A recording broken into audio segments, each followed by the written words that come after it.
Okay, there's Counselor Salsa. Perfect.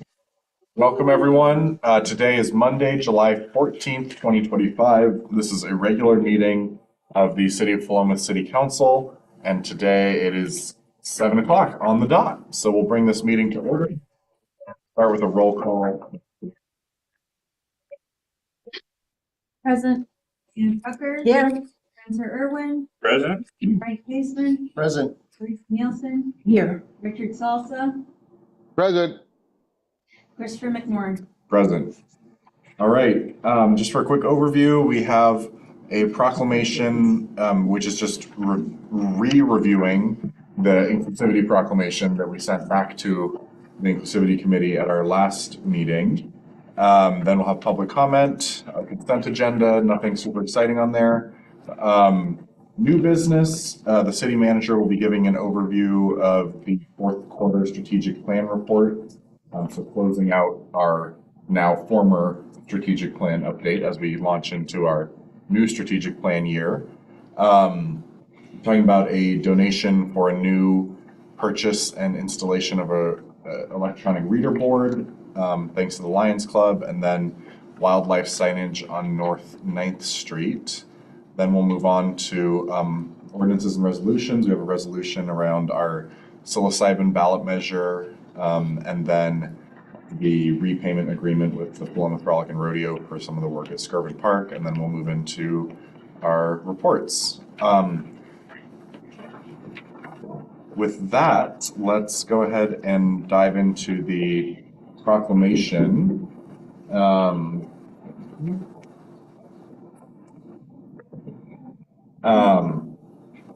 So I'll just give a brief overview from my recollection at the Inclusivity Committee meeting, and then any other counselors who were there, feel free to chime in. But as a recap, this resolution 25-16 came to the council last month, and then Councilor Caseman had a suggestion to add at the end of the second whereas paragraph or clause, a statement about all people being created in the image of God, I think was something similar to that wording.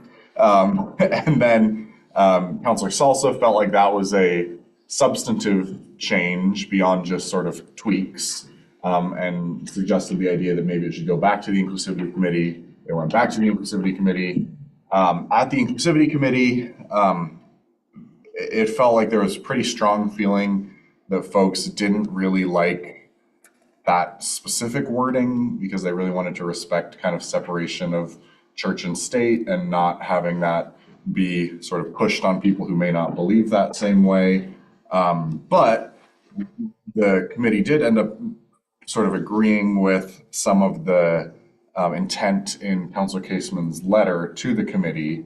And especially I brought up the thing I really liked in it was, the idea that we're not treating people with respect, and people don't just have rights because the city council says so in a proclamation or because some document says so, but that those are sort of inherent rights and unalienable rights that everybody has, regardless of what a government entity says. So we liked that. I think the committee just didn't like the idea of directly attributing it to God for the reasons I just stated. So we added the language that we have in here. This is on page 1, line 15. Whereas Philomath strives to be a city based on mutual respect and understanding, a community that welcomes and values all residents and respects the inherent dignity and equal and inalienable rights of all people. And so that's kind of where we landed. That was based off of a mixture of, I think, the Declaration of Independence, which Councilor Caseman had cited, and then the UN, the Universal Declaration of Human Rights, and sort of trying to thread a needle with that. So the document you have before you here is what the Inclusivity Committee sent back based on that discussion, and it's for your consideration for adoption tonight. I don't know if either the other two counselors or Councilor Caseman has anything they want to chime in with. you were accurate in Okay. the description. Glad to hear that. Yeah, and I would say I believe it was definitely a strong opposition to that wording, since you said you felt like it. Okay. I concur. Okay. Thank you. Yes, Councilor Caseman? I just had a couple of thoughts. First of all, I wanted to say thank you to the Inclusivity Committee for taking that up. I know it's a topic that's not discussed too much, perhaps in this context. Sure. So to be willing to engage that and discuss it, I do appreciate that. And I was able to watch the stream, so I kind of got a feel of what would be presented here. And maybe I'll start by saying I'll be voting yes for this as presented. I think one of my main thoughts was the proclamation as it is, it's very much a moral proclamation. And it's almost kind of a moral clarion call. As I went back to read it, it uses words like denounce, which, as I looked in the dictionaries, to publicly declare something bad or evil. It's very much a moral paradigm. And so philosophically, morally, I think you have to ground or justify why you're saying that. And so that's kind of why I was presenting that in that way. But in terms of grounding this proclamation and justifying it, I think the reference to inalienable rights is obviously a reference to the Declaration of Independence, which grounds it in the rights granted by the Creator. So I think it serves that purpose of kind of grounding and justifying it, and I'll be voting yes. Thank you so much for sharing that perspective. Any other discussion or questions on this resolution? Was there any conversation about the staff changes to the end about the for the resolved and coming back annually as opposed to coming back every year? You know, I don't think there was. I think we did, but no one brought it up. So I think we'll go ahead with it. That's our bad. I'm sure it's like, because we just Yeah. put it on our list to look over every year anyway. So. Yeah, it's next June rather than like every June, Right, right? right. So, Oh, every other June? no, it's next June, as opposed to it used to say they'll do it every June. We're just committing to doing it next Committed year. to next year. The city council is going to look at it next year. As opposed to like committing to do it like 2057 every year for the rest of the I'm just never ending. It's That would be a small. big difference. Yes. Next June or each June, yeah. Standard wording, correct? Yeah, I think we just don't want to, like, we all might not be here in 4 years. So we don't want to, like, you know.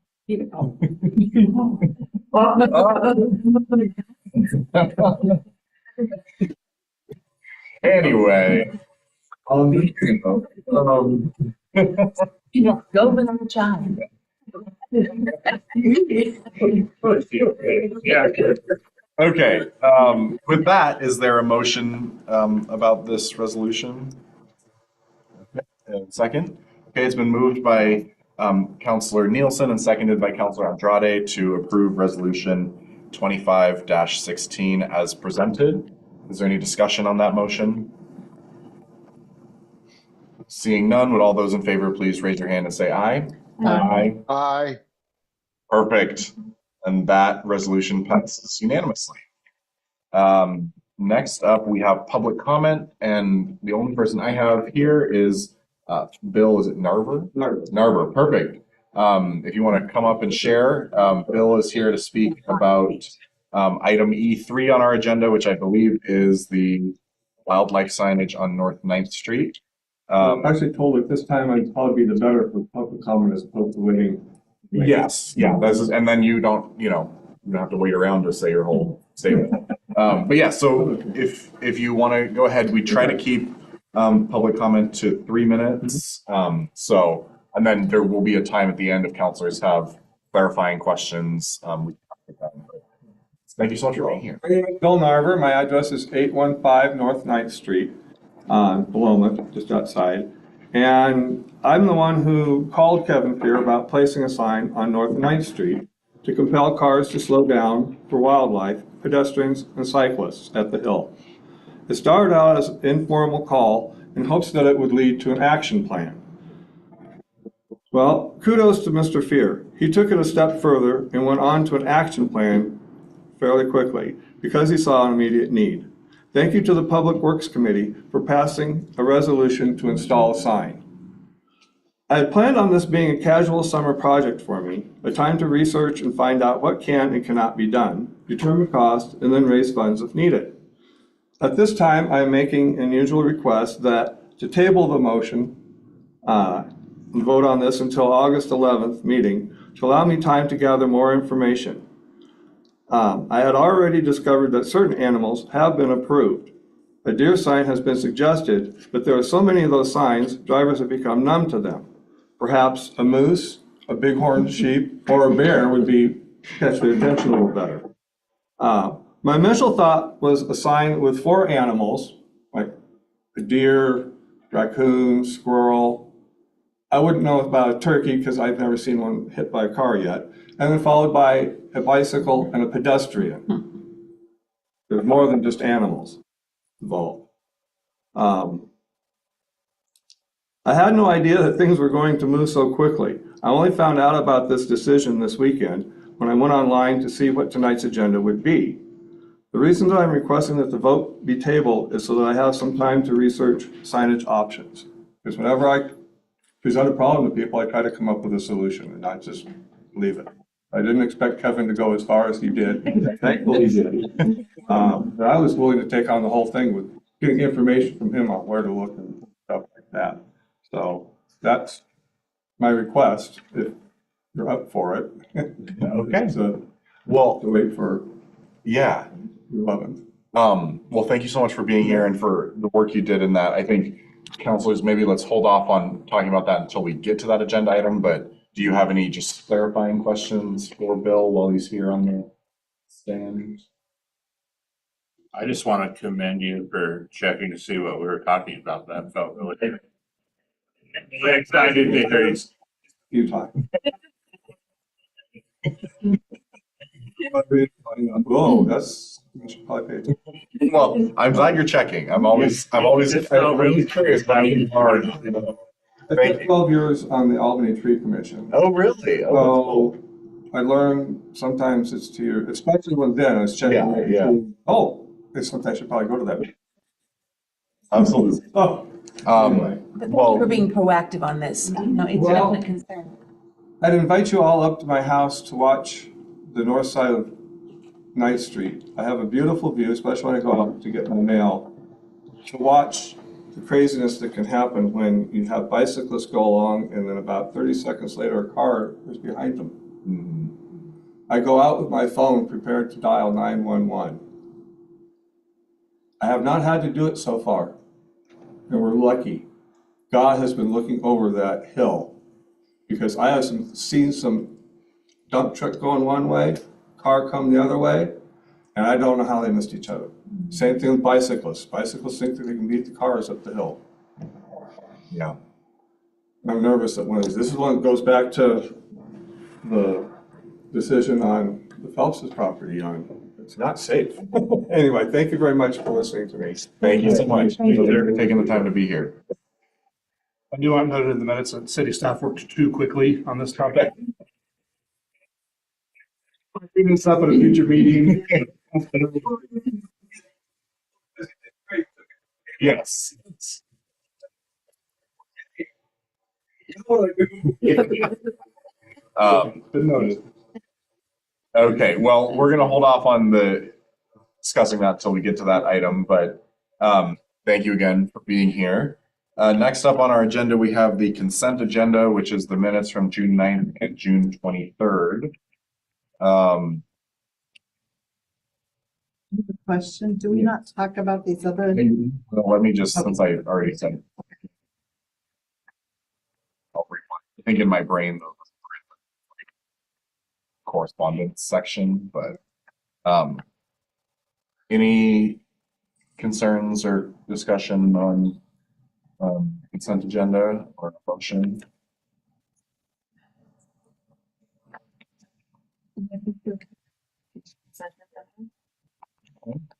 Okay, it's been moved by Councilor Andrade and seconded by Councilor Caseman to approve the consent agenda. Is there any, I guess there's no discussion on it. Would all those in favor, please raise your hand and say aye. Aye. Aye. Councilor Crocker, was that? Okay, sorry. Okay, the consent agenda is approved. Since they're here in the packet, I'll touch on this. We had a few pieces of correspondence and requests. I think if it's okay with everyone, I'm going to start with the fireworks one, just because I have a more recent update from that. So you can see Miranda Daviduk, I don't know, Miranda sent a message to me requesting a ban on all personal fireworks in town. And this was sent, I'll note, at 10:21 p.m. on July 4th. So understandable. And you can see in here, Miranda's email just mentions mostly noise complaints and the effect that fireworks have on neighbors, and then compares that to Lincoln County, who has a fireworks ban in place. So there's no private fireworks that are legally able to be set off in Lincoln County. And then I responded to Miranda a few days later. I'm not at 10:21 p.m. And just thanked her for reaching out. And then as I said in here, I thought two little action items I would take on would be talking with some of the folks in Lincoln County to see if that's how that's going for them. And then talking with the fire board. And I know Miranda didn't bring up necessarily fire safety concerns or life safety concerns, but I think it kind of goes hand in hand. So just so you all know, the folks I talked to in Lincoln County, unsurprisingly, said it's kind of a mixed bag. There are definitely still fireworks being set off all over the place in Lincoln County. I think the mayor of Lincoln City I talked to said it kind of depends on the year, that there may be a little bit less than there used to be, but some years it seems pretty similar. And it hasn't necessarily made a huge difference, but it hasn't been in effect that long. And then I just talked about it with the fire board today, and their and the chief and staff, and their sort of takeaway was that luckily, like, we haven't actually had any fireworks related fires or serious injuries or anything in Philomath in recent, as far as they could remember. There's been a few out of town, but still nothing. Like, it was like a grass fire that the chief went like, it was this big. So it was okay. So they didn't feel like there was any sort of immediate life safety threat. There's always sort of the concern that it could happen. And they talked about in Corvallis, they've had a few structure fires because like fireworks got in under someone's patio and lit it on fire. And they also talked about the most dangerous thing that they usually see isn't actually setting off fireworks. It's that then someone puts the firework they think is out in their trash can next to their house, and then that lights their trash can on fire, which then catches their house on fire. So I think their conclusion was that they would prefer sort of a more collaborative approach than an outright ban, just because they didn't think that an outright ban would necessarily actually be effective and might just end up with people shooting off more dangerous illegal fireworks, which is the thing they're already more concerned about. You know, if you set off a little firecracker in your driveway, that's not going to catch anything on fire, but if you start setting off something bigger, that could. So they had a few suggestions around like potentially having like a designated like safe firework spot or something, like, you know, some parking lot or some, you know, place like that where they could even have a fire crew just there and people can go set off fireworks. I don't know if that's something we want to pursue, but that was a suggestion. And then I thought another suggestion that I really liked was maybe next year and in the future, collaborating with the fire district in the city to just put out more public messaging ahead of the 4th of July around things like safe disposal of fireworks and sort of safe handling and everything, like just sending a little postcard out or sending out in our respective newsletters.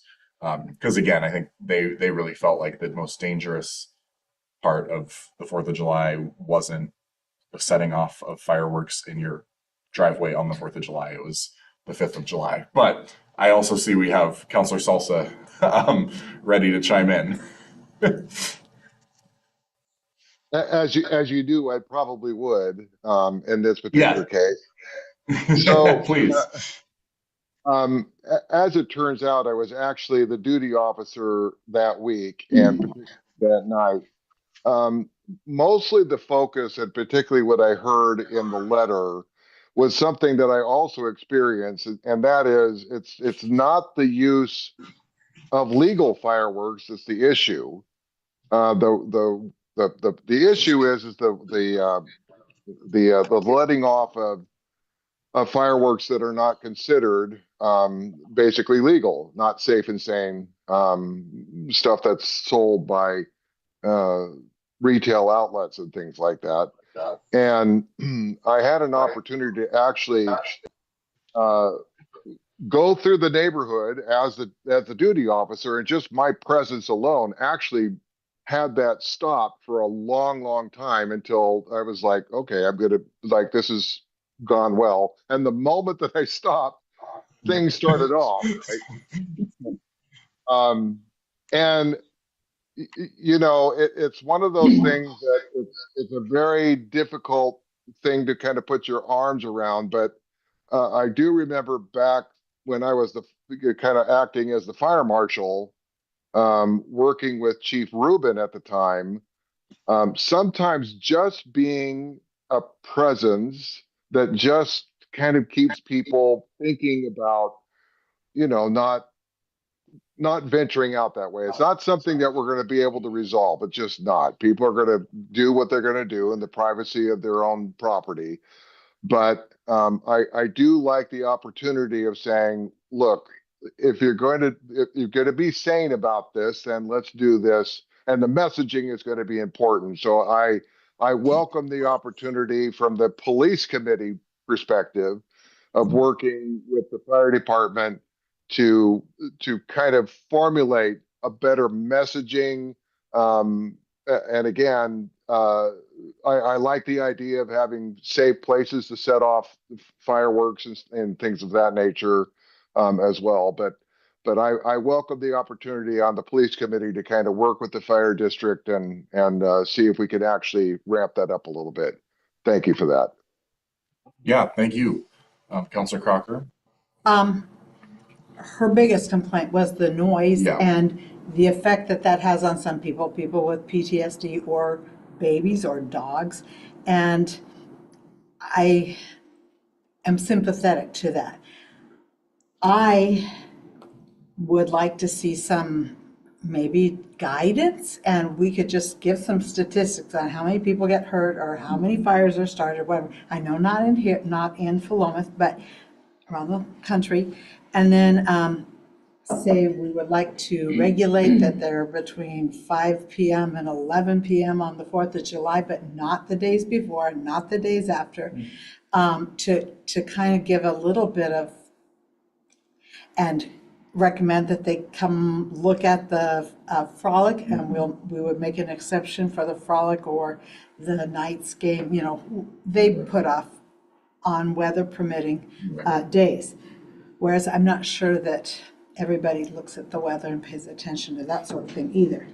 But I do think it's a tradition that's steeped in long history, but I think we can put out some educational information and recommend that they only be set off on the 4th of July. My dogs get upset, yeah.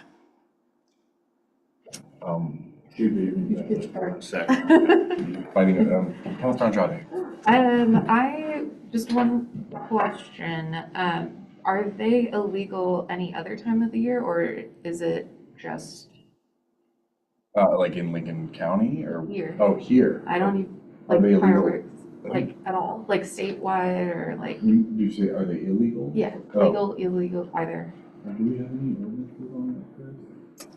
I don't know if we do. I'd have to look and see. I think there's a state restriction that is like outside of somewhere around the 4th of July, but I don't remember exactly. Yeah. 4th of July and New Year's, I think, are Yeah.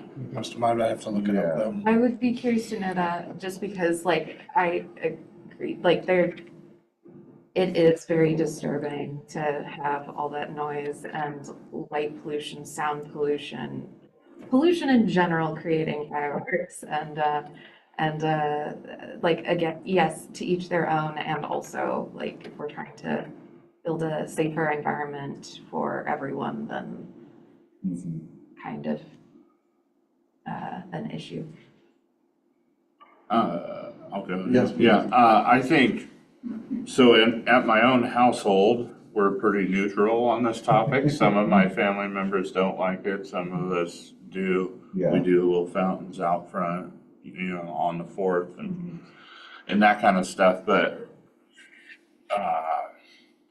and I don't have actual statistics, but like the last couple of years on social media, it seems like one of these issues that we're facing right now that are almost 50-50, and it's going to be like, my feeling is that if the expectation is that I represent all the people with Philomath, not just the ones that I agree with strongly one way or the other, if the 4th was any indication, a lot of people are big fans of fireworks, right? I mean, even just reading her letter about it, it's like pretty clear that it wouldn't be that big of a deal if there weren't an equal number of people that were really pro fireworks, and I think you can watch, you can sometimes you see the drone videos even from like LA and stuff where they're miles from anywhere that has where you can't really buy aerial fireworks, and it's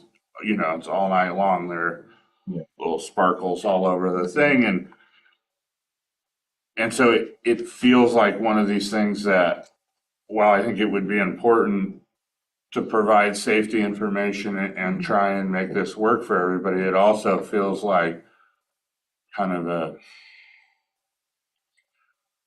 maybe not a waste. I don't want to say like a waste of resources, but it sounds like the type of thing that we could spend forever trying to come up with an equitable solution that met the needs of everybody. I think, I kind of agree with Councilor Salsa that maybe really focusing on having a presence around safety and stuff, maybe not even a punitive presence from the police department, like, look out, you're going to get a ticket, but just like people out making sure that, like, it's clear that we value everybody's safety, and then maybe some level of courtesy restriction makes sense, like days before and days after. But I think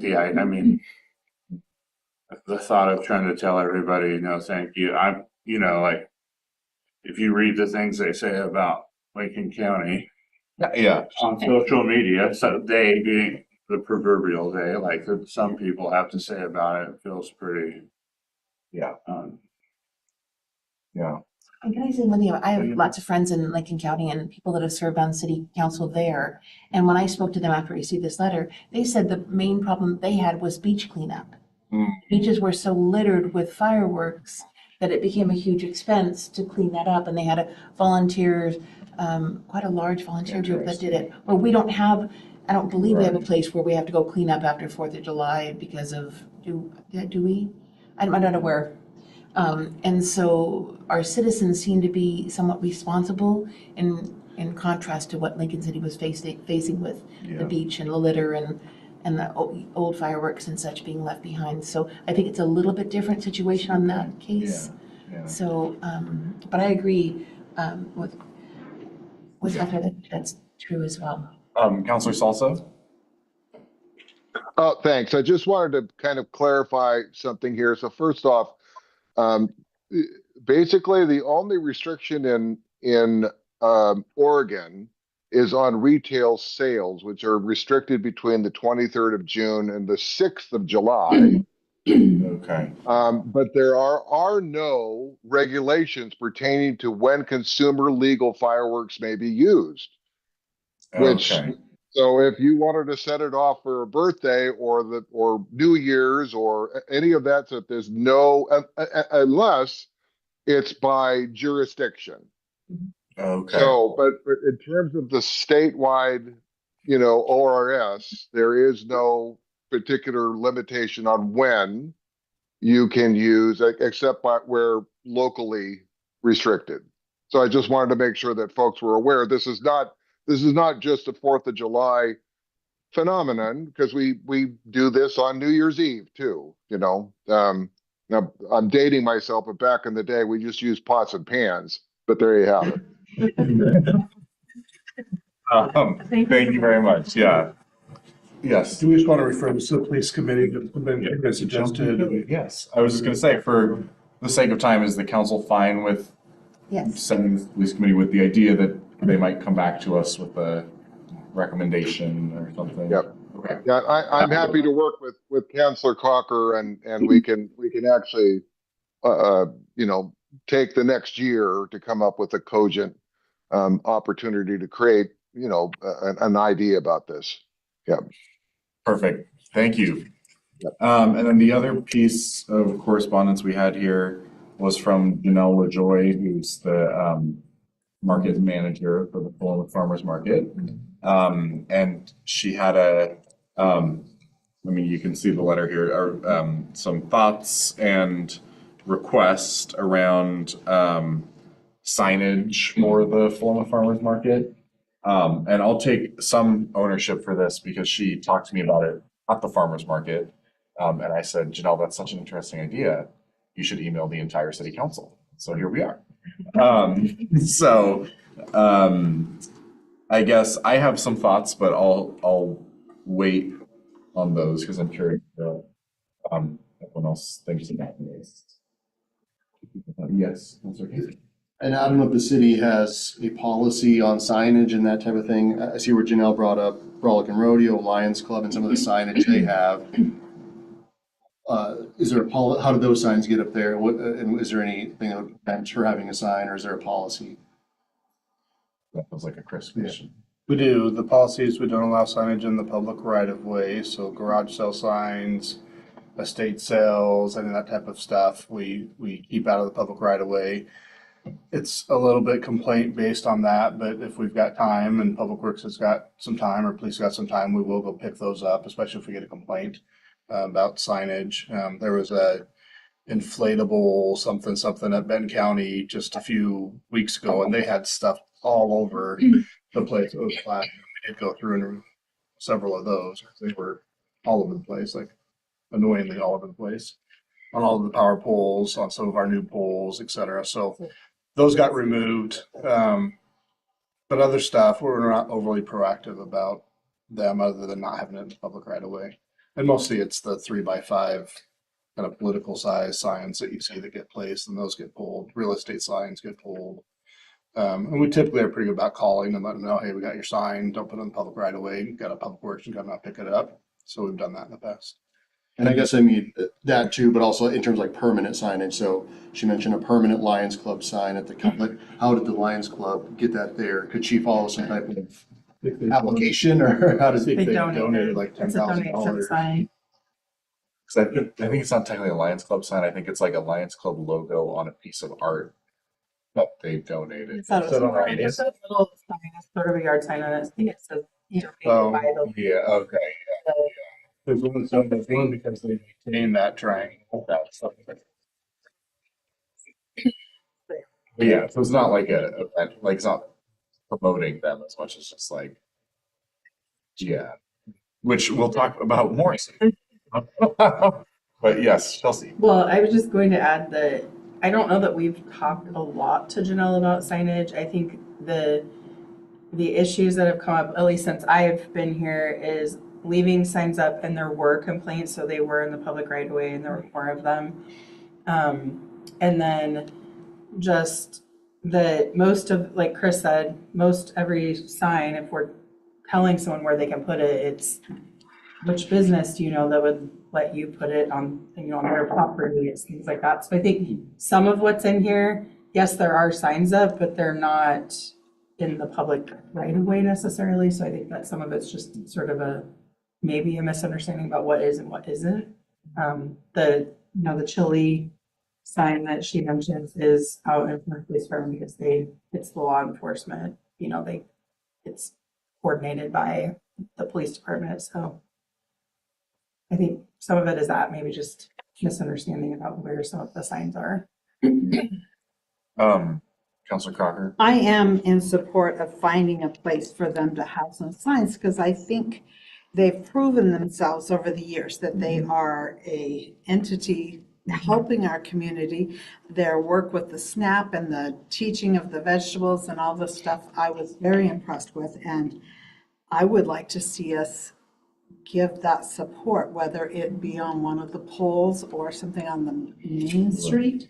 I think this is important here because there are the two that the city apparently purchased and placed, which are very nice. They look great, but I think something on the other side would be good. And I just think rather than making it more difficult, maybe trying to find a place that we could offer to them. And maybe it's not the entire summer, maybe it's except for Frolic Week or except for graduation week, because, there's graduation signs there too, and there are pictures of them too. And there's a few things that are busy. Yeah.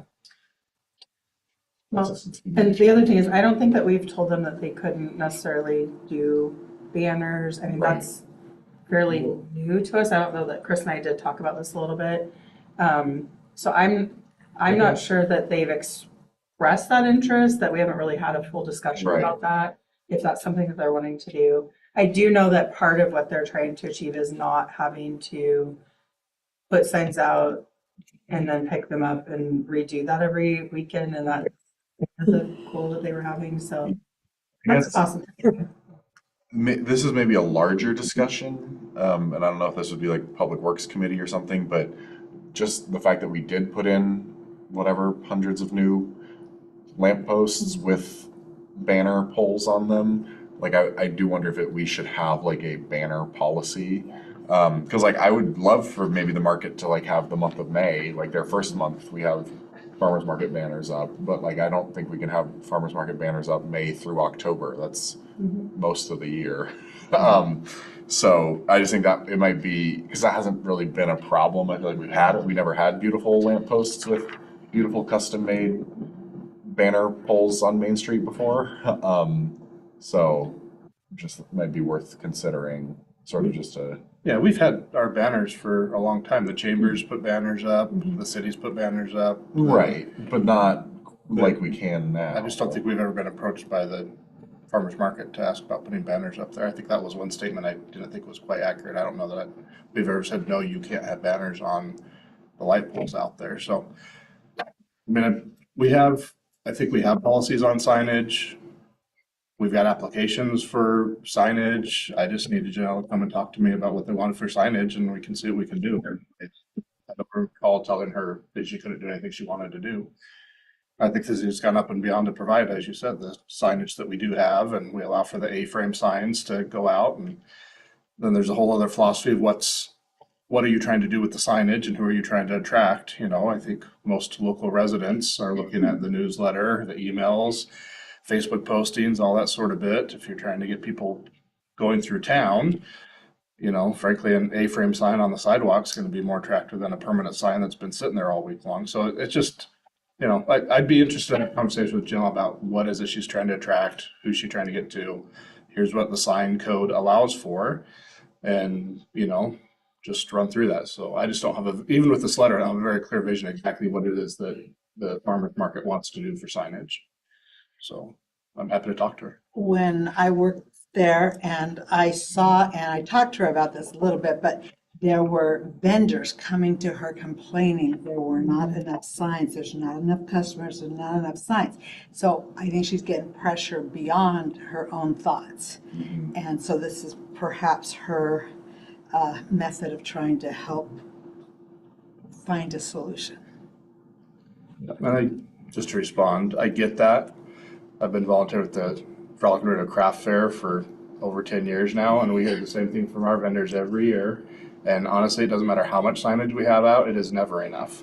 And every vendor will always tell you that because it's not expense that they incur and it's not something they have to do, but it's easy to point to low turnout or not as much money being made and say, well, you obviously just didn't publicize it enough. You know, when it comes to advertising, what's the budget, right? I mean, what are we talking about spending and at what cost are we trying to attract people?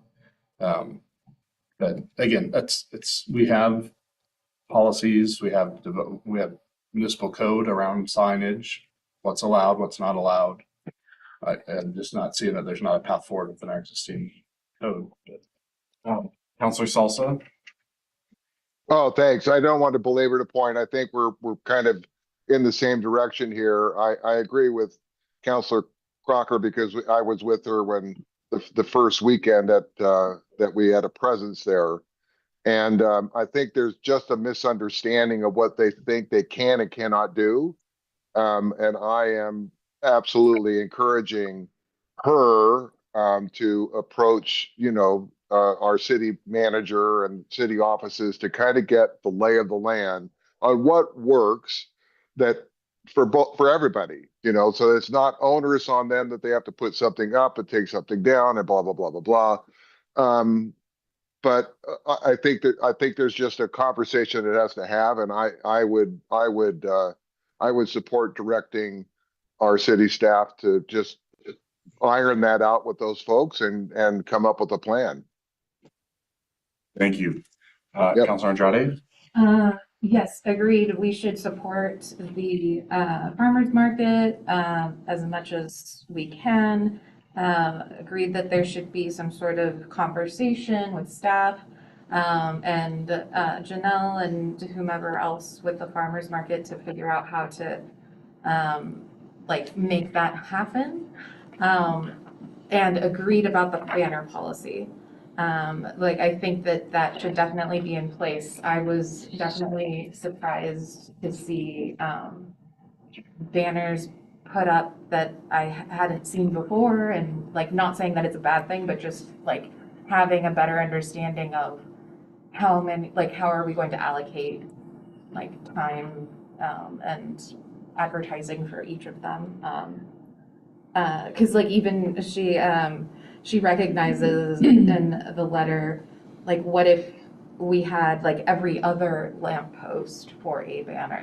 There's different ways that we can go about highlighting multiple events and such. So Yeah. I would appreciate all those things. I guess the one that stood out for me was the chili cook-off sign that goes out in front of the police station. Would they be able to put up a sign in our front yard for just about the farmers? Because I feel like that could be helpful. Then everyone driving through Monday through Saturday knows that there's a farmers market happening Sunday, and that doesn't feel like a huge imposition. I know not everyone gets to put a sign in the front yard of City Hall, but also not everyone gets to use the parking lot in front of the library and the police station and do a farmers market. I don't know, I just feel like those kind of special exemption. There's a sign permit that they can fill out, and Okay. there's dimensions and type of sign and all those types of things. If it's a permanent sign, as opposed to a temporary sign. Temporary signs are different, permanent signs are different, so it's all in the code. So Janelle, come talk to me and let's see what we can do with in the development code that allows you to put a sign up. Okay.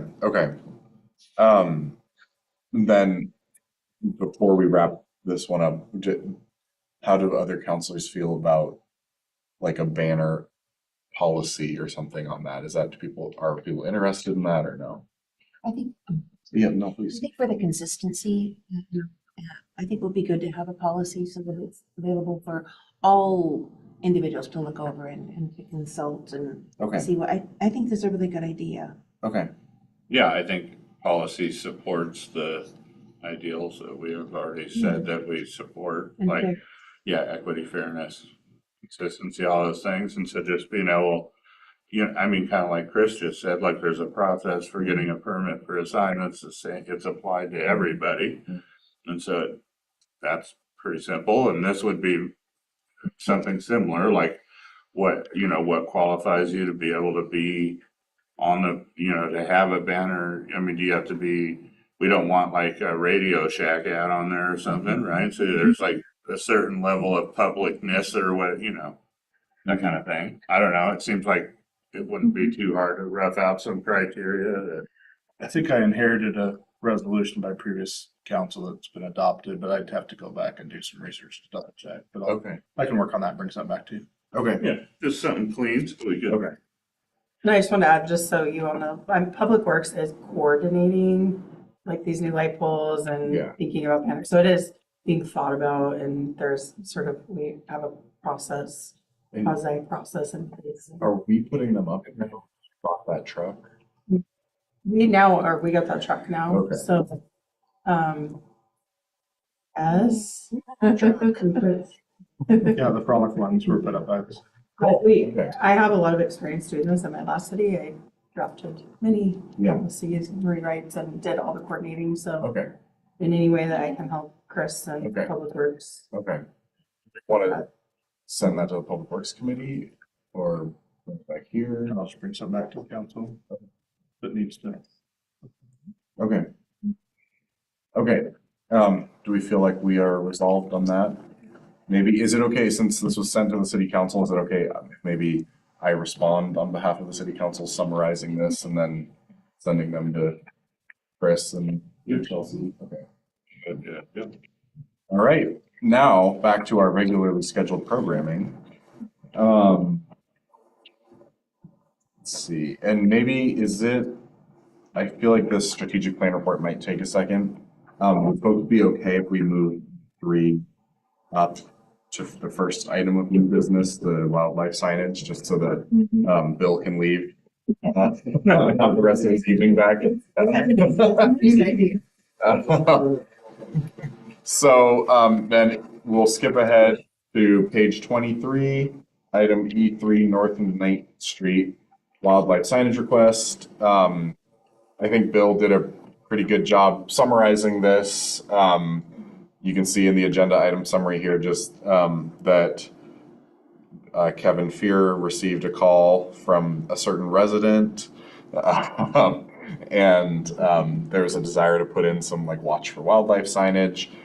This came to the Public Works Committee, and we just talked about that, I think we were open to it and kind of liked the idea, but wanted the council to talk about it. And I'll just note, I think the considerations, and then Councilor Salsa, please chime in to just that I think the sort of complicating factors were that if there's going to be a donation of funds to purchase the sign, we usually want to make sure the council's okay with that.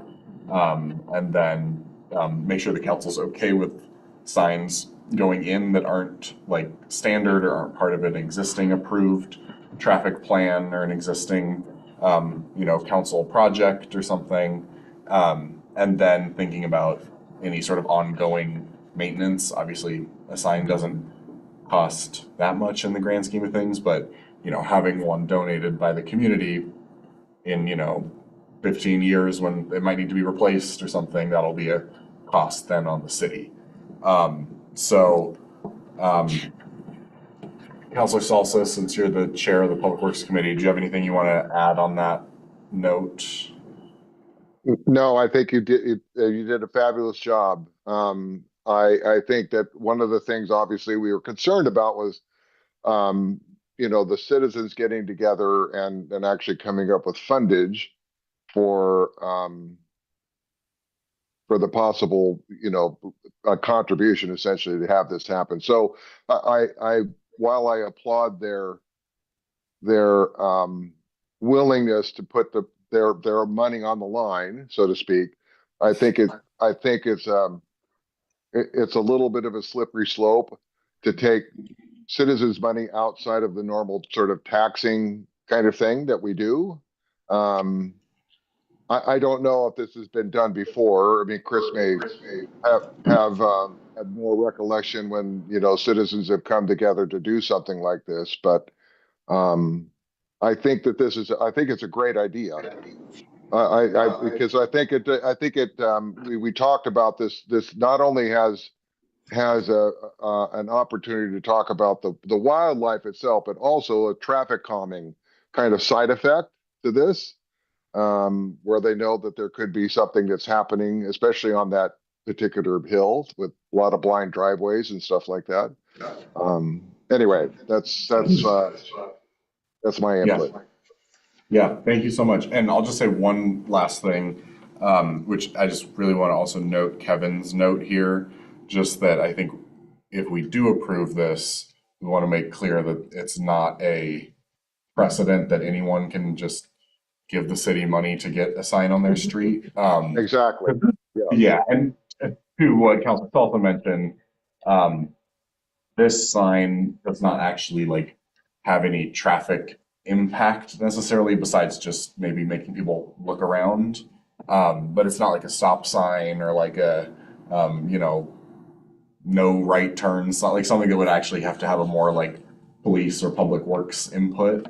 Because we get a lot of requests sometimes for stop signs in places that don't really make sense for stop signs and everything. And I think both Kevin and the committee felt like this was a little different because we're not actually like impacting traffic pattern with it. But is it okay if I have Councilor Andrade go? I was just gonna verify, so there aren't any like legal reasons why we couldn't do something like this, like at a state level, or, because isn't that It's a is that county the county part of the jurisdictional road? road, so we need Yeah. to get approval from Benton County, which I don't know that we've talked to them yet. So there's a few holes to jump through still. But just wondering in terms of like, yeah, I guess that they would be, never mind, yeah. Okay. I think the only other thing on that is there's the manual of uniform traffic control devices, which, so that's this sign, which I think might be where some of Bill's ideas run into challenges. I think Yes. Public Works, yeah, What Public is- Works will only want to install a sign. It's in that Yeah, that's accurate. Yeah. Is the council okay with Bill chiming in? I'll be quiet if not, otherwise I got it. Sure, come on up. I brought this up in the first place and intended to do the research on my own. They said I don't like to develop a problem with somebody. Yes, we would have to conform to the manual on uniform traffic control devices, and that's one thing that Kevin Fear set me in the right direction. I already had a chance to look at it. That's why I came up with these other ones that have already been approved. Okay. What I need to find out is when I went looking for approved wildlife signs, it gave me all sorts of different signs that look like they're approved. I just have to find out if they are really legally approved or not. Okay. So that's where my job comes in on that. And then hopefully present what I find to you on the 11th, and you guys can go, oh, okay, or not, or whatever, or more work. Hopefully it'll be. And hopefully before then, I might get a little feedback from one or two people that, yeah, you're headed the right way. I think this is the right way that you're going. I got two different things, A or B. Well, B seems better on that. And kind of help it, make it easier for you when you need to make a decision on that. I'd like to make a motion. Oh, okay. I'd like to move, oh, go ahead, want to comment first? You have some comments. Okay, because we have other things on the agenda. I know. It'll be a long meeting. Okay, I've got it written down. I did some research and the county roads have to follow the state laws. And so I looked up ODOT and looked at those and they have specifics. Anyway, the road is unsafe. I don't think this is going to take care of that problem. I think it needs to be more of a priority for us. And I don't like the precedent of a community or a neighborhood paying for a sign, because there are many neighborhoods that have asked for signs and they may just think if we make some money, we can get a sign, and I don't like that. Councilor Irwin? I have two things. I play a game when I'm the passenger riding over that hill. At one point, I decided that I bet there's always a deer there that I can't see on either side in the thing, and I can almost always find it eventually. It's in there, near there somewhere, and I do think it's dangerous. And to be frank, I think that the exact reason that we collect taxes in municipalities is to cover stuff like this, and it seems like a weird double thing to suggest that we use a donation to cover it. I guess there might be an argument that if like an exotic sign or something outside of what we would do, but since it kind of sounds like that's not even an option, then I think it's more of a matter of figuring out like, I mean, there's basically always a turkey or a deer right in there somewhere, and you're right. Somebody walking, biking, or either driving really fast or really slow over that, like some combination there, having an issue, a speed issue one way or the other, and doing something there that makes it's just difficult, Yeah. That's every day, twice. Yeah. Yeah, Chris. Also, I wasn't able to attend the Public Works Committee meeting, so I'll just state that at first. I know there's some good discussion there that happened at that meeting, and I've read through the memo on this. In talking to the testimony from Mr. Narver tonight and what the council's talking about, I'm concerned, but we do have a neighborhood traffic management program that we've adopted through the city council that goes to the police committee that deals with safety, traffic related issues. And what appears on the surface to have been a concern about wildlife and vehicles really sounds it's more like about how do we get better traffic control, and here's a way to do it outside of the scope of the neighborhood traffic management program that we've adopted as a city. We have a policy. This is skirting the policy. So I'm going to recommend, if it's going to come back and there's not an emergency to do this tonight anyway, that maybe we kick this over to the police committee and we have the police committee look at the neighborhood traffic management program that we have in place and see if this qualifies for that. Because one of the things that we did when the council adopted that policy was, is it warranted? Is this just a complaint, or is this a warranted concern? And is there any data to support it, et cetera, et cetera? And if so, then obviously we want safety signs up. We want safety corridors. We want these things in place. But it shouldn't be because the neighborhood wants it, or because this neighborhood's more affluent than the other, or because, it should be because it's a safety issue and we can document there's a safety issue there. And this is a solution that the police committee feels like is warranted and justified. That comes back to the city council for an approval. And again, I just feel like we're short-circuiting our own policy. As much as we talk about having good policies in place, we have a great policy for this. It's not that old, and we're sidestepping it a little bit by going through the Public Works Committee because it's a street-related animal issue as opposed to really what it is, which is a neighborhood traffic safety concern. My apologies, I didn't know there was a traffic. I went to. No, it's not on you. I figured that they would be. I'm just saying, I'm trying to redirect here a little bit. I'm trying to skirt anything. And as far as donation, putting my money where my mouth is. Yeah. I'm willing to back this up with funds because I believe in it so much. I've witnessed some pretty close, terrifying things on that hill. As I said, I welcome any of you to come and watch. I live like a block away. Including a dark sedan that if I'd been near my pickup, would probably not be around, accelerated, no brake lights, and hit a farm. Okay, this is my impetus on that, with that incident. Yeah, I'm not saying it doesn't happen. I'm just saying, I think I need to make sure it's warranted. Out of my mind, Yeah. seeing it. Yeah. So. Okay, we should wrap this up. I will only do that. Sure. Change it. Okay, let's just final comments here. Who's first? I was looking this direction. Councilor Andrade. So to be honest, I forgot that we even had this program, even though I was here for its building, maybe it's worth, advertising it a little more, promoting it, again, to help let people know, because I don't know if we ever actually did that in the first place. And so if people weren't following it when it happened, then they wouldn't know. Well, it seems like we have at least one example where we didn't realize that would be best. Yeah. Sure. Yeah, Councilor Irwin.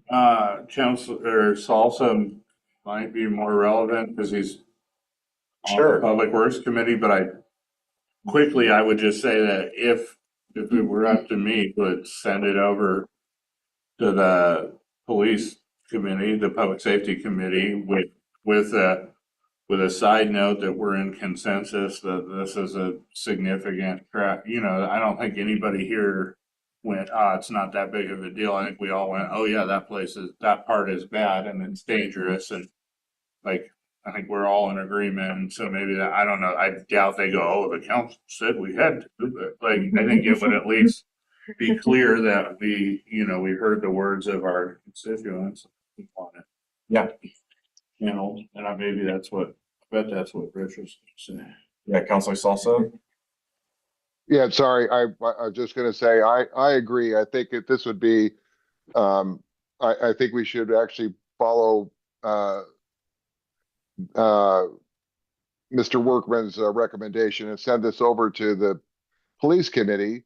And I think our gentleman that's been speaking tonight can actually then speak at the committee level, and we can actually, get something resolved there before bringing it back to the council.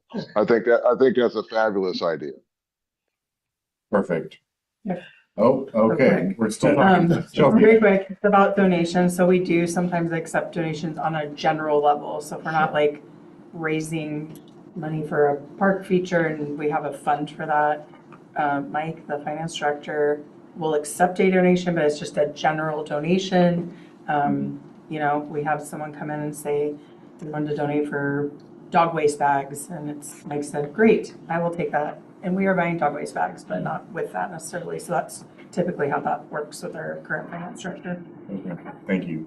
Yes. The police committee is not signed up to meet until September, but I think that we will try to call a meeting prior to August 11th if Rich and Brett can make it. Okay. Because now we've given you two things. Yeah. He's like surprised. Yeah. Okay, that would be great. So it seems like we have some consensus then. We'll send this to the police committee, have them go through the neighborhood traffic management. Is that something like that? Neighborhood traffic safety. Traffic safety, excuse me. Evaluation and then report back. And so keep an eye out for that. Possible for me to get a copy of what the evaluation is, just. It's on the website, actually, if you go to the police department page. All right. You'll find it there. Perfect. And I'll let you know when the meeting is, when we figure it out. Yeah. Awesome. Well, thank you for allowing me to speak even outside of. No, it's not good. Thank you for caring about this and for taking the time to be here. We really appreciate it. Well, so I've seen a lot of. I know. I live right off of 9th Street there, so I see it too. Yeah. Thank you. Thank you. Okay, then we will return back to E1, review the fourth quarter strategic plan report for 2024-2025. So I don't think that's pretty much clear. Yeah, and really just to answer questions. This looked twice as big on my computer screen. The gray was.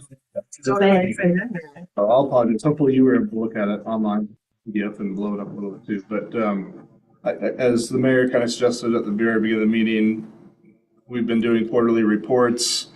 We did miss third quarter, so we've been doing them other than third quarter. But on the fourth quarter, this went through every goal, objective, action item, gave a status update. A lot of things got done. So as much as I complained about having 40 different priorities means you don't have a priority, we got a lot of stuff done, which is great. Some things rolled into kind of the new version of the strategic plan and are still priorities. Some things rolled forward into the new strategic plan and weren't identified as like a top 13 for this year, but they're still listed as goals and or objectives that the city has, and the city council will prioritize those accordingly next year when we look to update the strategic plan again.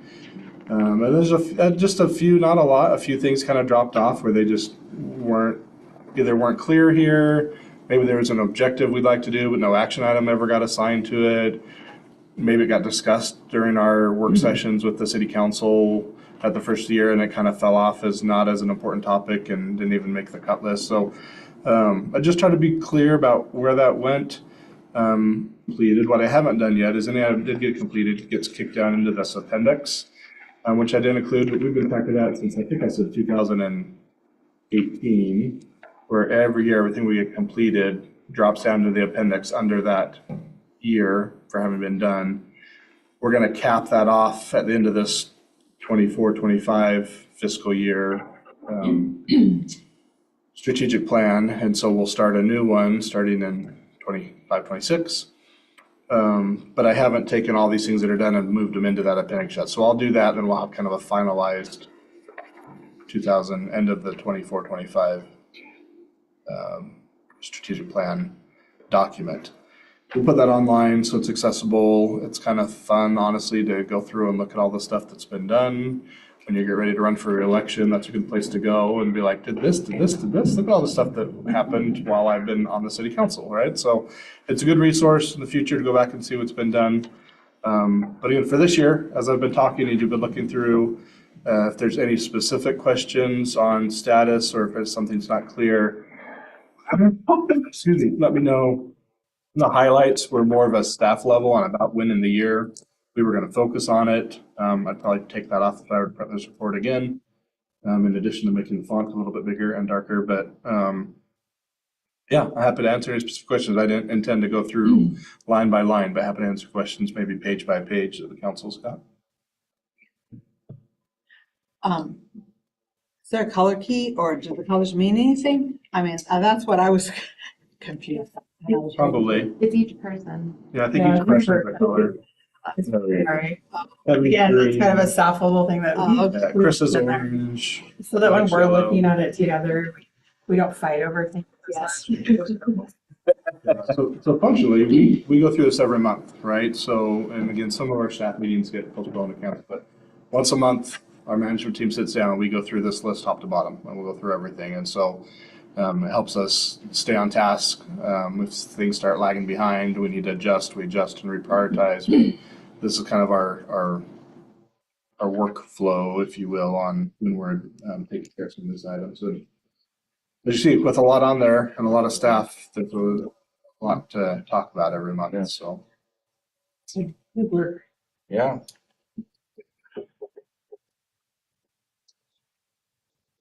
again, any specific items on that first page under the first theme for responsive, effective, transparent governance? I know Councilor Andrade was curious about the status of the utility rate. Yeah, they've been working on it. I don't know that we've got a date. Mike's been on vacation. But I think when he gets back, we've met at least 4 times with the consultant between Public Works, Finance, and Admin at the staff level. I'm thinking within the next few weeks, we'll probably be ready to start looking at draft stuff and coming back to the committee. Yeah, I believe he put a work session for this month. I think He so. plans to talk about it there. Yeah. And that happened while you were away, but Awesome. So we're close. with us. July 28th, work session. Now he gets back from vacation tomorrow, Part so 2 of we'll my see if he announcement, changes his so. mind. But I actually do know that part of it. So. or he left, that's what he said. So on the calendar, just while we're there, so at our 4th Monday, July 28th, we're looking to do just a work session to talk about the work, the utility study. So we've got some staff work to do between now and then, which is where my mind was going, is when we're meeting with the consultants next to prep for that meeting. But the city council will look at that on the 28th during a work session. There'll be some scenarios, there'll be some options, we'll look for some guidance. All kinds of stuff, right? So, there's several things that we've asked them to put together so that the council's got some different options to look at and can see cause and effect, right? So we'll do some of that starting at 6. And then at 7 o'clock, I would like to invite the planning commission to come. Ashley's offered to do kind of a tutorial, kind of a training, land use planning training with combined city council planning commission. Kind of a quick review of conflicts of interest, potential conflicts of interest, site visits, and then go further into a recap of the 2025 legislative session and some of the outfall that's taken place from that. And so she'd like to give an update on that. She's got a memo that she's already prepared. She's got a presentation. So we thought that'd be a good hour and a half spent between presentation and Q&A and doing that nice combined meeting with Planning Commission and City Council, because we don't do those often. So if everybody's game for that, we'll plan for that on the 28th. An hour just with council and then about hour and a half with combined from 7 to 8:30. Awesome. Any other questions or comments on the strategic plan report? Well, things did move around a little bit because we went from 5 themes down to 4. So a lot of the infrastructure stuff is now under safety or economic development or somewhere else, but most of it's there. Yeah, if not, and that's the report. Happy to answer any questions offline if you've got those, but I'm super excited to kick off the 25-26 strategic plan. Yeah. We've already started working on several items there, so. Well, I'll say 2 things. First, a huge thanks to Chris and Chelsea and all of the staff for shepherding this through. I feel like there have been some times in the past year or so where things have been a little chaotic and but I think we can see that it's not chaos in a bad way. It's chaos in a wow, we're getting a ridiculous amount of work done for the amount of time we have. So thank you for dedicating yourselves to getting all this done, and I can't wait to see what we are able to accomplish this year. And on the note of the things we're accomplishing this year, Councilor Andrade and I were just talking about this yesterday, but the one pager for the strategic plan has actually been a big hit at the farmers market recently. And both the actual paper and the design of it and everything, thanks to Crystal.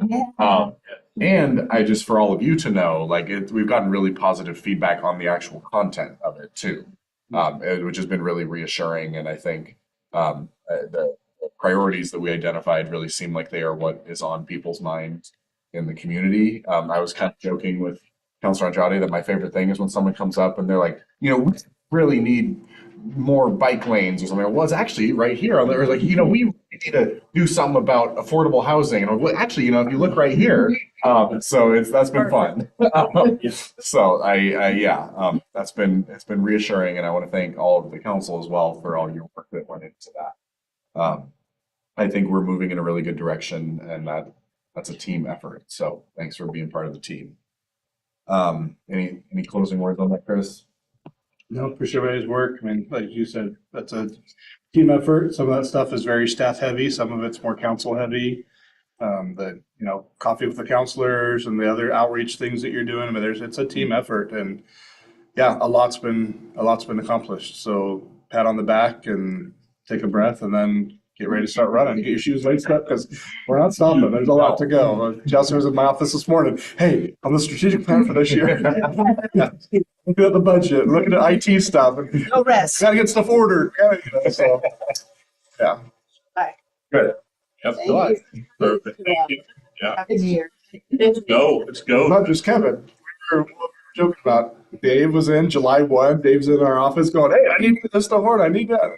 Like, it's July 1st. Good. That's how we like it. We're going to just turn the yearly strategic plan into a 6-month strategic plan. Okay. On that, I think let's move on to E2, which is on the note of good news and positive momentum and the Lions Club having signs in the couplet. This is really good news, especially because it will make Crystal's life a lot easier. And as we all know, that is our top priority.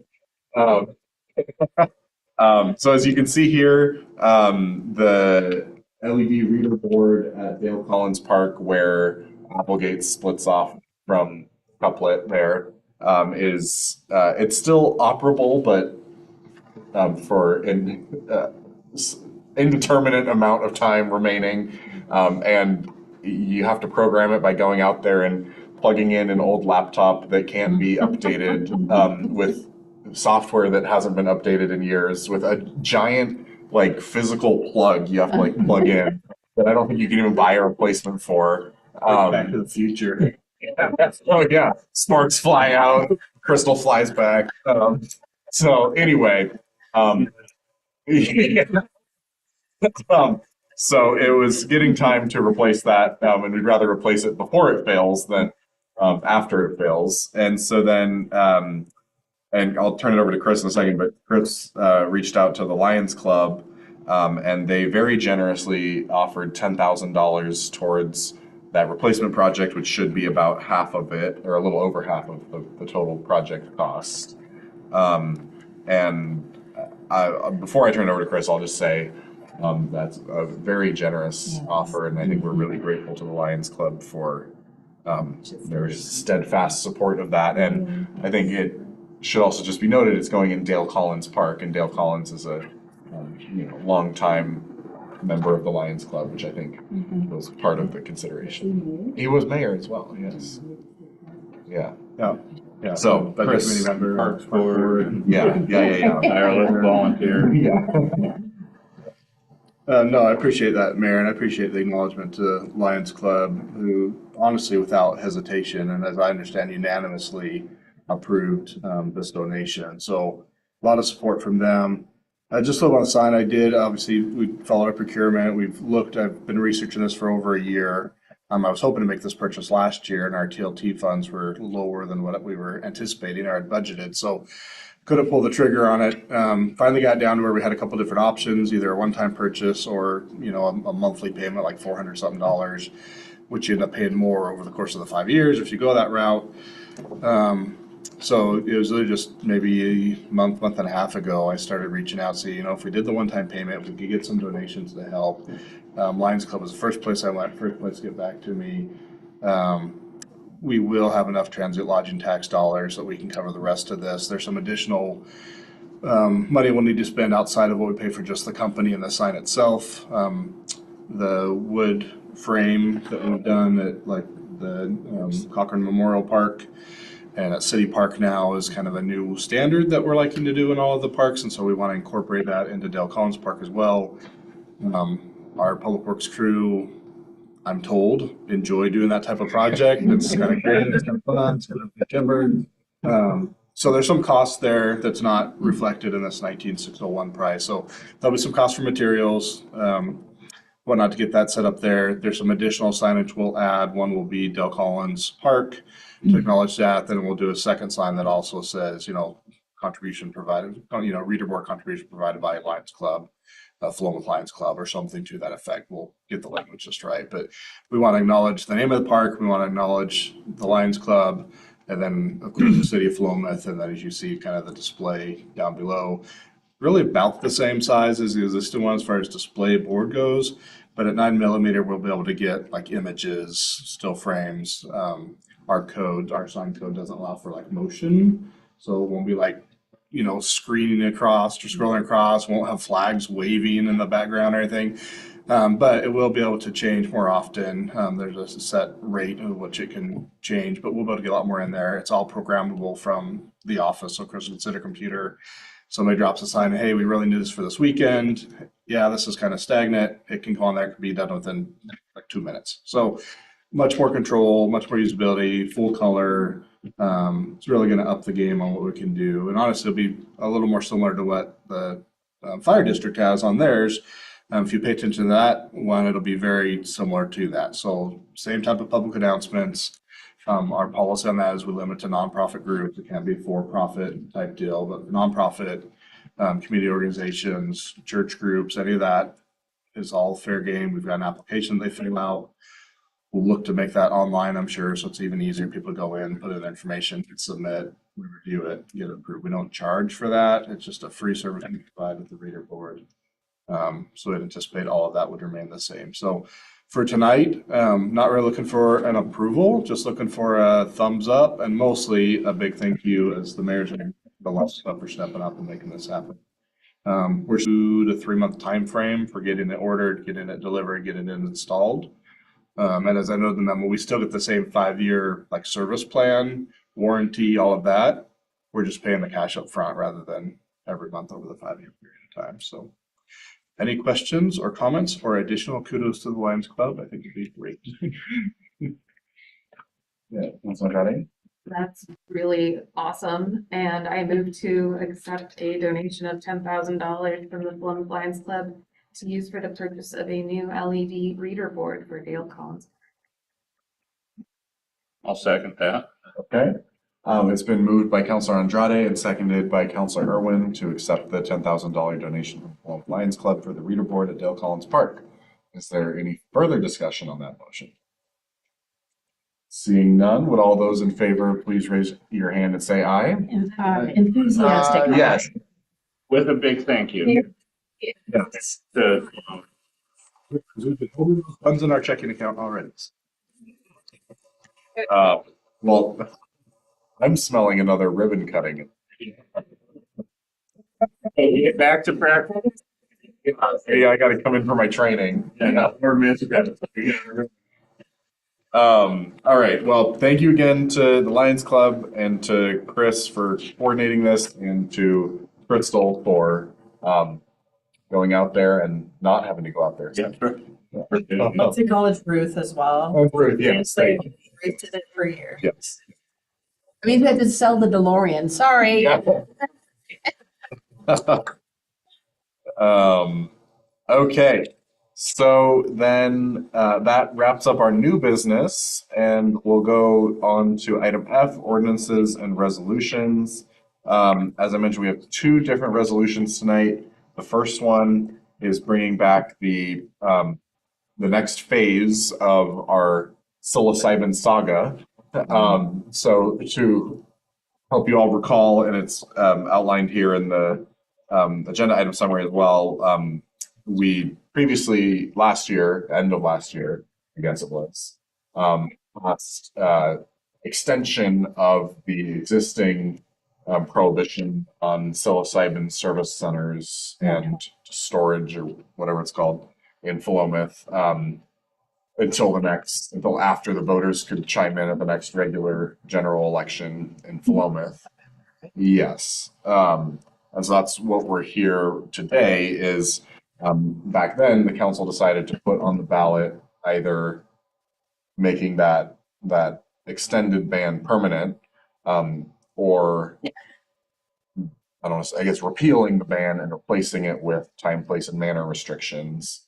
And we adopted what those time, place, and manner restrictions be if the ban were repealed. So then what you have in this resolution is the language for the ballot title. So this is what we would submit to the county elections office, and then this is what would go on people's actual physical ballots and in the voters pamphlet. So when they get their ballots in the mail, this is what they would read. And I think I'll just really emphasize from other ballot measures and stuff I've worked on, like this is the most important thing we do because you can host a town hall, you can send out a mailer, you can, put on social media, you can do whatever you want. But most people, especially for local things, will just read their ballot, read their voters pamphlet, hopefully vote, and then move on. And so we really want to make sure that this reflects what we're asking. I think the last thing I'll just say is like this legally has to be neutral and just factual.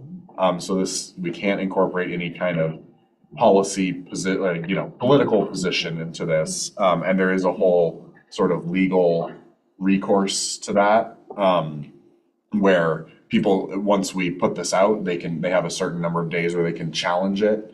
And then if they do challenge it, it goes to like the circuit court, and then the circuit court judge decides that we were fair or not. And we would really rather avoid that, as I'm sure Ashley would agree. With that, I'll turn it over to Chris and or Ashley to. Was this penned by our legal?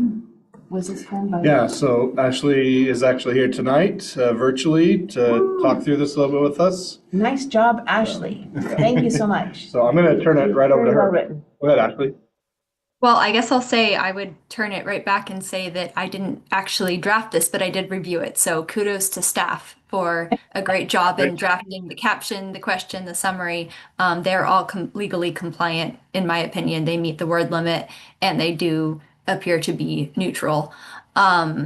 But generally this resolution is just, as the mayor mentioned, it is referring the ban that was previously established to the voters as is required by state law.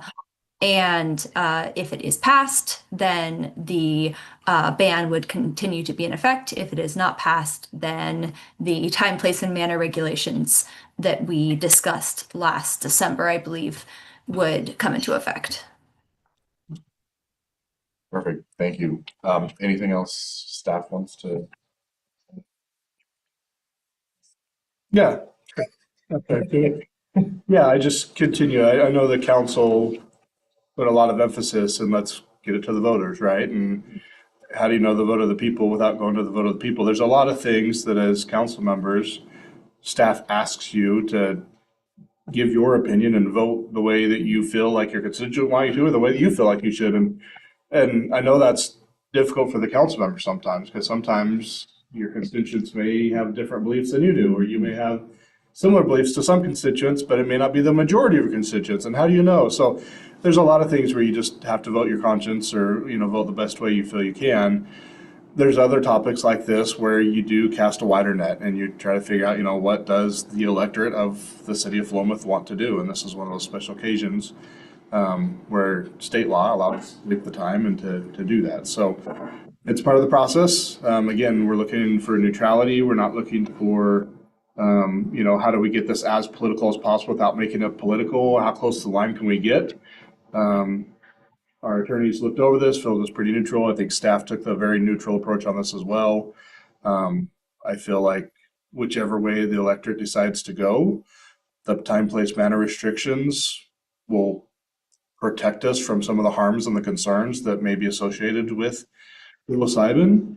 If the ban holds up, then, you know, we're covered as well. So I feel like in either case, no matter how the voters go on this, the city council has done a good job of putting the city in a good position. We're very defensible.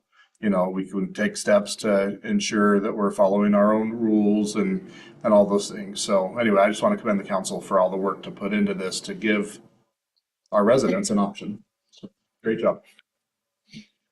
Thank you.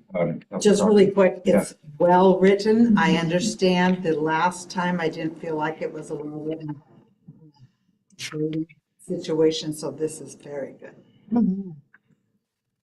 Thank you. Councilor Salsa?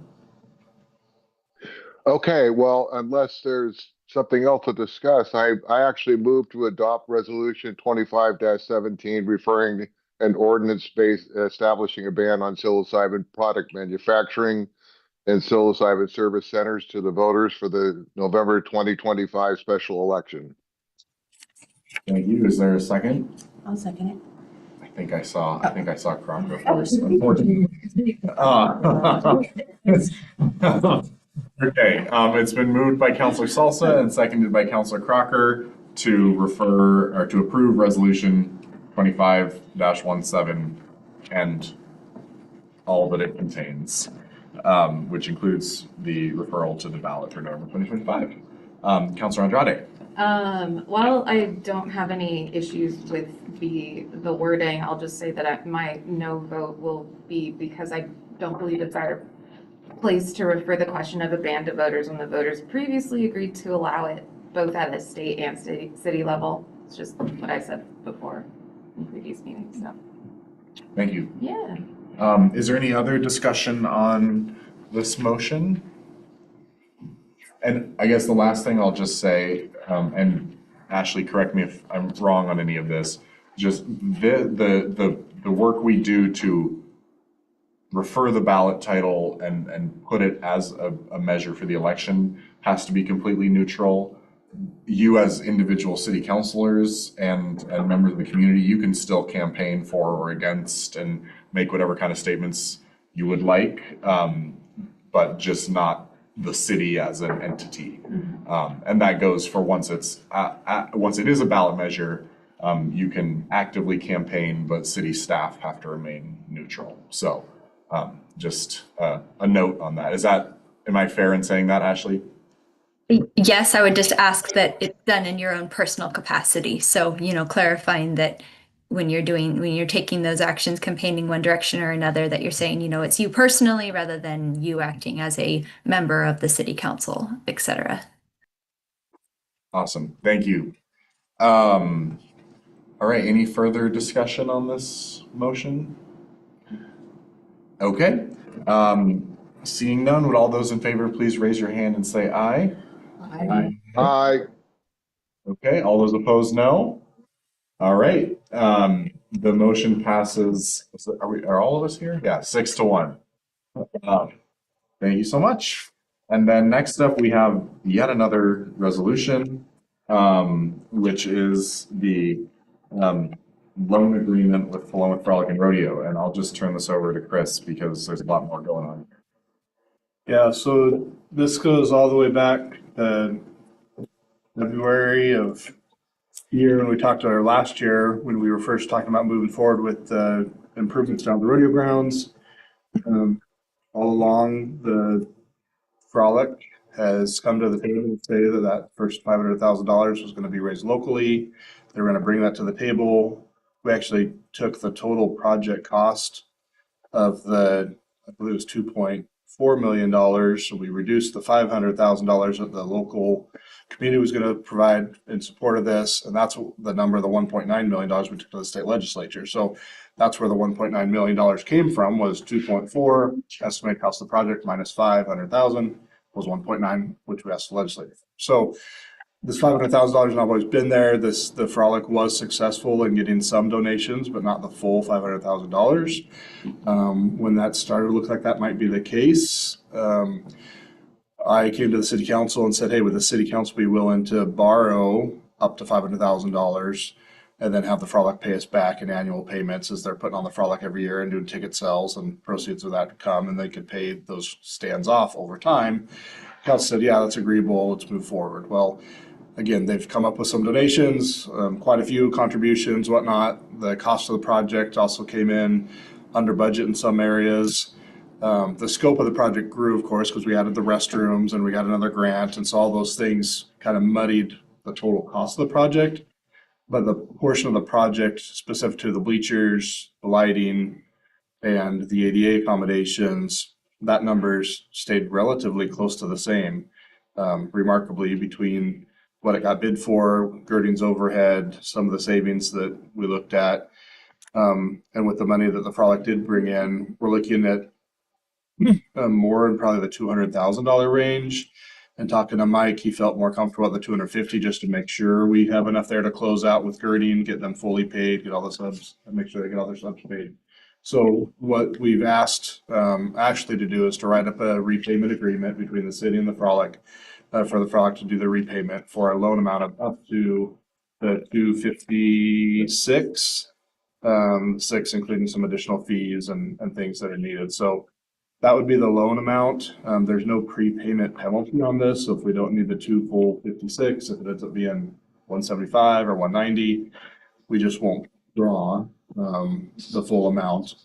And of course, if the Frolic has a great year, like they did this year, those payments may come sooner than later. They may not take the full term as spelled out to make all those payments, but that would be an option they would have, is to continue to use proceeds to pay off the loan and also make improvements at the same time as they're going forward. So based on the loan documents that I received from Government Financial, who's the lender, Ashley prepared this agreement between the city and the Frolic. And so specific questions on that, on the legal side, Ashley can answer. The other stuff I can probably try to answer. As stated in the memo, the Frolic board hasn't met since the rodeo, which was just this last weekend, and they didn't have time to talk about this right before the rodeo. So I'm bringing it to you first to approve if it looks good to you, and then I'll present it to the Frolic and Rodeo board of directors for their approval and their signature, and we'll be in agreement. First payment being due next year. So again, we'll give them the year, which is when our preferred payment comes next year. So they'll make their payment about a month before our payments. I guess that was my first question, was just the payment schedule. Do we have that somewhere? We don't, because it'll depend on how much we actually borrow. So when we know how much we're drawing, they'll write that up. And okay. That day. But are we not just borrowing the 250 things? we'll know, Okay. my hope is by the end of the week, we'll be able to narrow that number down a little bit more. I'm working with Gertie this week on our kind of final bill. They're still doing their final things. There's another item still outstanding, which is the ADA parking, which wasn't able to get done before the Frolic. We still will do that project this summer. They're pretty confident they can get to a really good number on that for an estimate, because asphalt's asphalt and they know what their other costs are gonna be there. But anyway, they're finalizing that number now, so it's up to the 256, I guess is what I would say. It may still come down from there. Oh, okay, okay. Thank you very much. Councilor Casewin? Well, this could just be surface level or optics or conflict of interest or whatever else. With Chris on the Frolic board, is there any issues with him executing the agreement? Yeah, and we can put Mike in there. Or Chelsea or whoever. Yeah. Ashley, do you have any chime in on that? I wouldn't think there would be necessarily a legal conflict. I am saying that live, not having thought through the legal implications, but I mean, there's always, a question of the appearance of a conflict. So if you felt more comfortable having another person finish up the negotiation or share the lease share the draft from here on out with the Frolic and do the ultimate signing, I wouldn't see an issue with that. My position on the board of directors with Frolic is an unpaid position, so there's no financial. Yeah, no private financial benefit or detriment. Yeah. Or just the surface level optics, just to go that extra step, maybe have some value.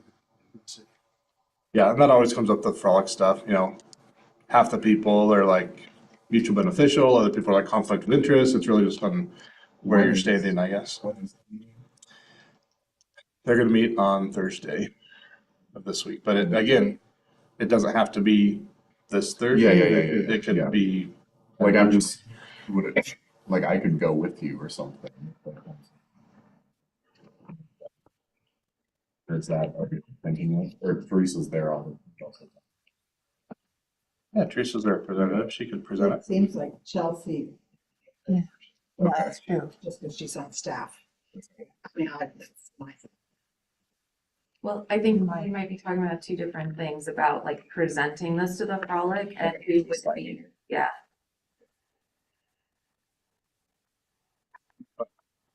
Who would sign it? It's open right now, so City of Philomath would be.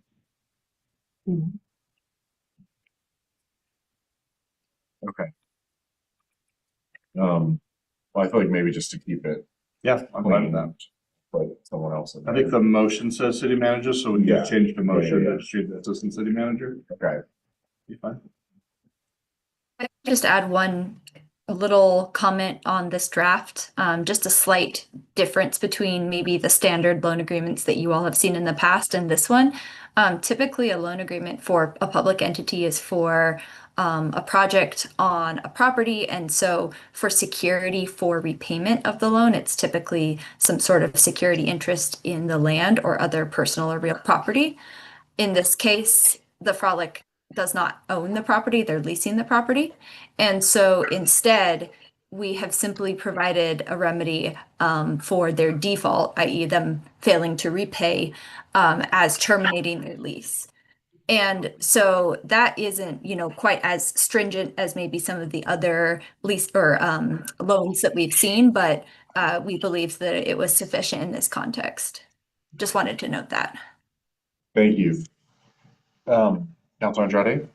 I guess just to clarify something related to that, I know that there are some provisions in here about like the city being able to renew or extend payments and accept partial payments and like those kinds of things.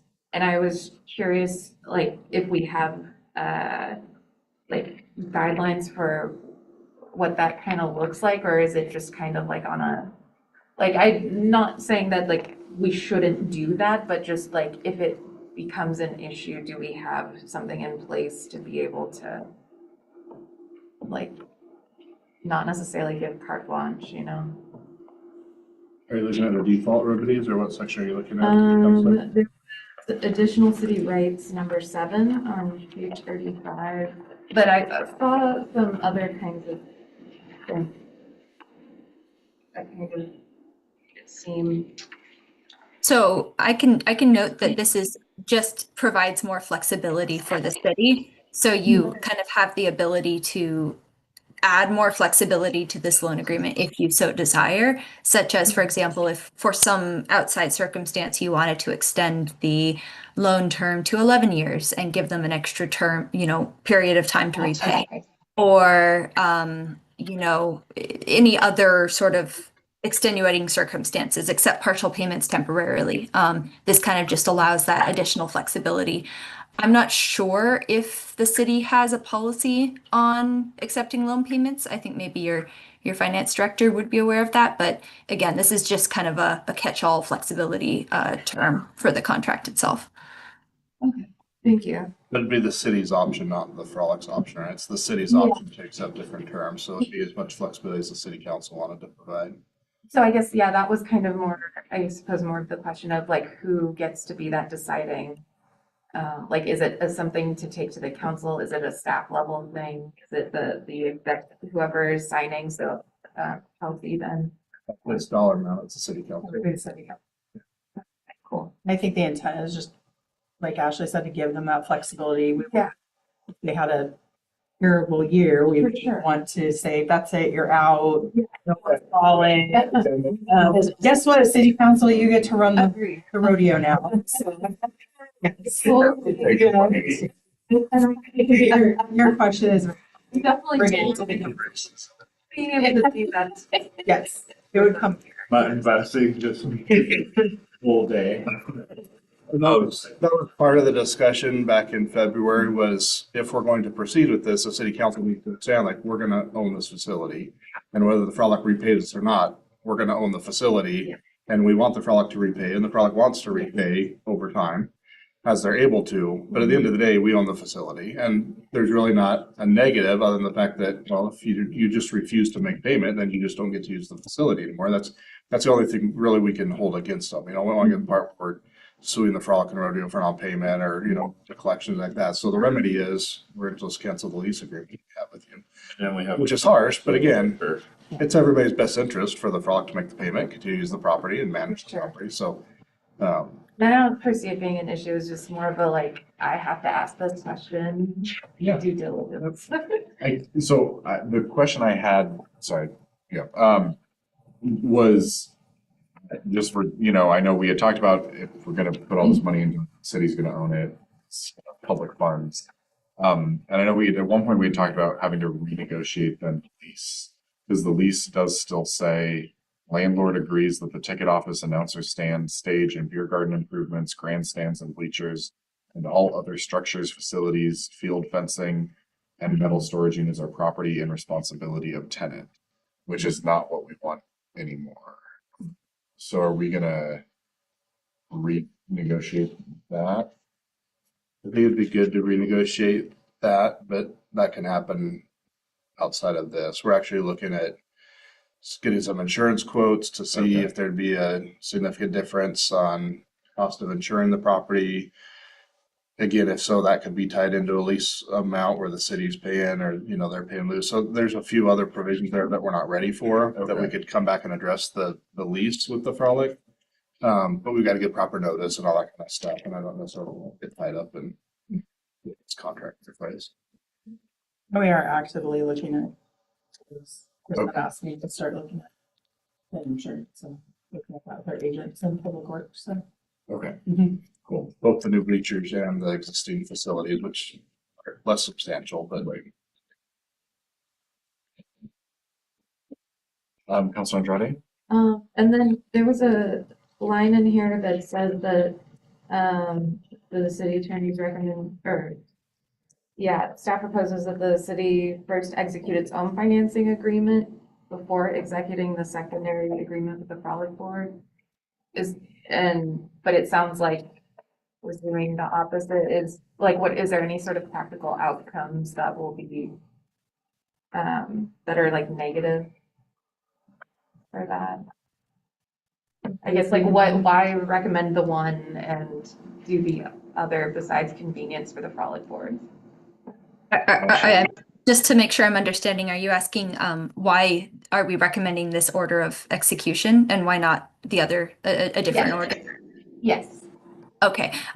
Yeah, so I think the main reason why we are recommending that is just because if we commit the Frolic to repaying a loan that the city hasn't officially taken out yet, I mean, to Chris's point, potentially we'll negotiate that dollar value down a little bit more. Right now it's 256,000, but perhaps it's going to end up at 240.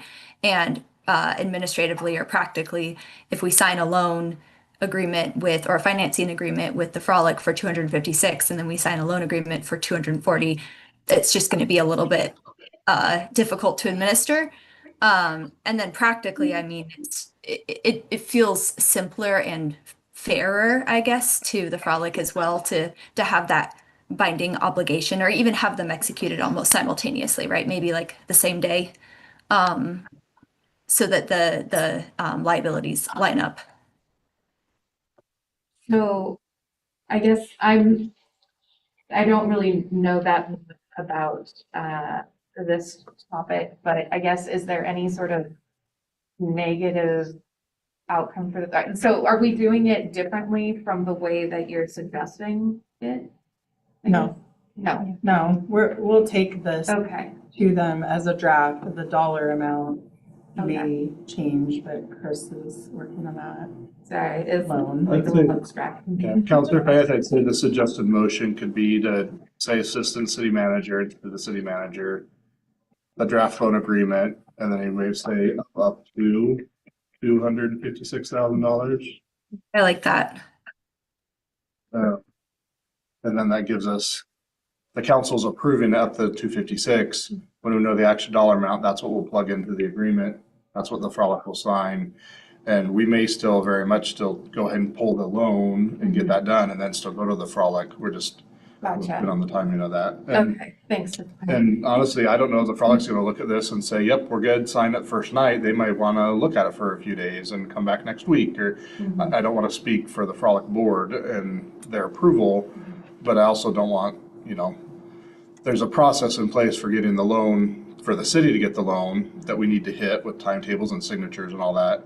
And we don't want to be going back and forth. So honestly, don't know which will come first, other than if the council approves this tonight and the Frolic board approves it Thursday night, we probably won't have the loan documents ready to sign by then, so it would come afterwards, but we'll get the dollars the same. Okay, I just, yeah, it's a little abstract for me because I know. If we amend the motion a little bit, I think we can cover it. Thank you. That's helpful. Well, then I'll go ahead and move to authorize the assistant city manager to present the draft loan agreement of up to $256,000 to the Philomath Frolic and Rodeo board. And if the board accepts the agreement without material modifications, to execute the agreement on behalf of the city. Second. Okay, it's been moved by Mayor McMorrin and seconded by Councilor Salsa to authorize the assistant city manager to move ahead with this draft loan agreement. Is there any discussion on that motion? Seeing none, would all those in favor please raise your hand and say aye? Aye. Aye. I think that was everyone. Motion passes unanimously. And that is the end of our real action items for the evening. So great work, everyone. It's not even 9 p.m. yet. I know. I would have thought that these like big, contracts and legal things would be the shorter part of our meeting, but the wildlife science. Okay, then we have Public Works Committee report on here, which I'll just briefly lay out here. This was something, and Rich, I'm going to do this since you're not here in person, but chime in. This is just the printouts that we had at Public Works Committee of the bike lanes. So this is just sort of an informational update. Here, if you want to take one to outside. So in the council's strategic plan, we prioritized bike and pedestrian connections throughout the city. And then in our budget, we set aside $100,000 for that purpose, specifically for projects in our transportation system plan that would help with bike and pedestrian safety and connectivity. And then this was the project that the Public Works Committee identified, which would be to add striped bike lanes from 15th Street to 21st Street, which would go in front of the schools. Because we currently have striped bike lanes east of the high school, and we have the two-way bike track west of the elementary school on the couplet there. So kids who are riding to school have a great, safe place to ride their bike until they get directly in front of and between the schools. And so then the committee kind of identified this as a good option, and then we notified the residents along that section of street and invited them to a Public Works Committee meeting, which was that just last week? Wow, that feels like a long time ago. And we had, I think, 3 residents show up from the street, as well as we had Superintendent Susan Halliday from the school district, and we had Jill Chambers, who's the crossing guard at 19th and Applegate, sort of, the resident expert on all things Applegate traffic. And it was a good discussion. There were some concerns about safety in general that we talked through, concerns about the loss of parking. That is a consideration here. Is in order to make room for the bike lanes, the north side of Applegate will no longer have on-street parking. There will still be on-street parking on the south side, which is a little counterintuitive. I see Councilor Crocker making a face. Yes, it's flipped. Yeah. It's just the way the road is engineered, and here we can pass these around. Here, maybe I'll label this.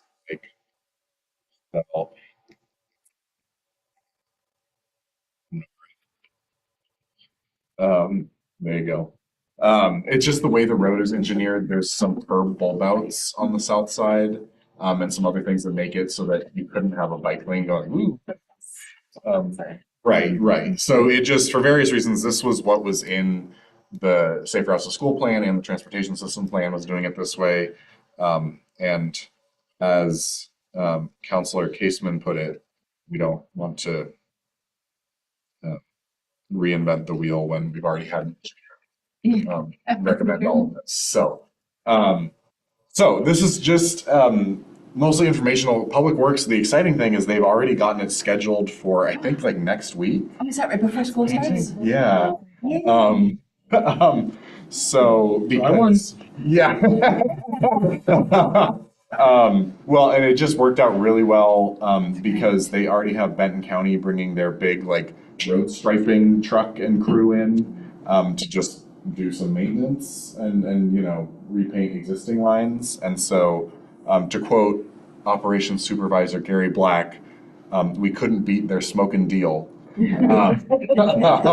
So that's part of the reason for the accelerated timeline, is just if we didn't do it this month, we would have probably had to wait until next summer.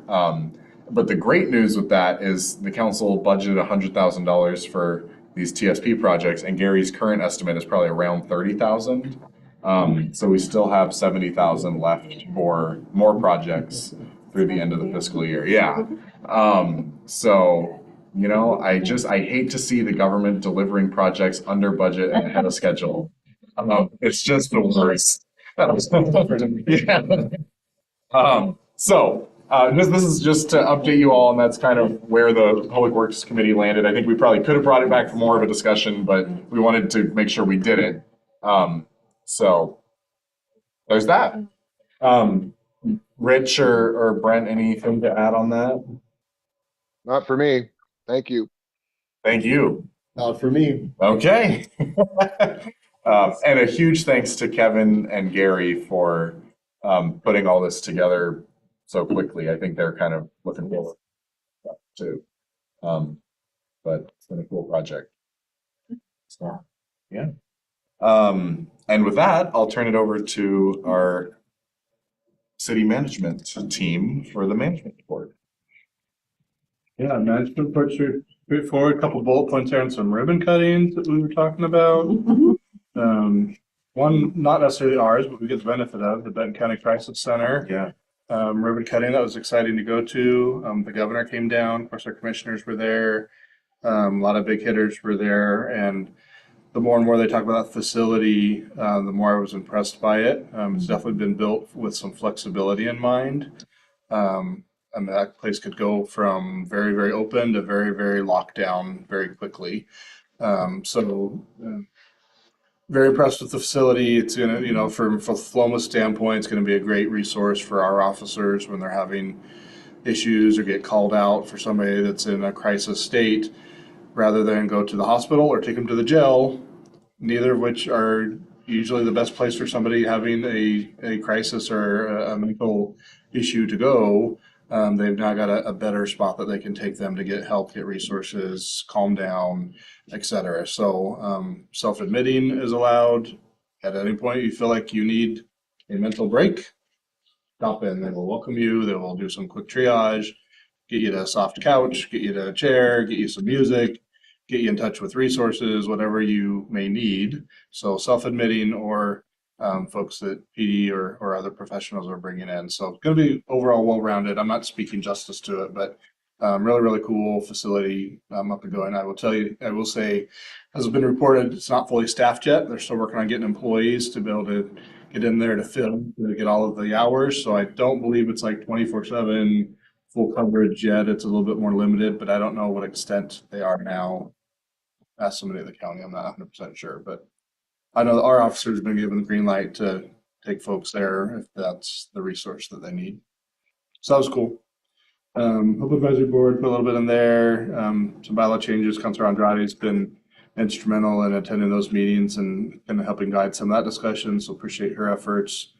Did the final walkthrough with Guardian Builders on the rodeo grounds. Couple little things outstanding still. I think the big item there is still the ADA parking, the paved parking north of the ticket office area, which will be nice. We'll get that done this summer. Appreciate everybody that attended the ribbon cutting ceremony. I thought Mayor McMorrin did a great job voicing the importance of the Frolic and Rodeo grounds to the entire community.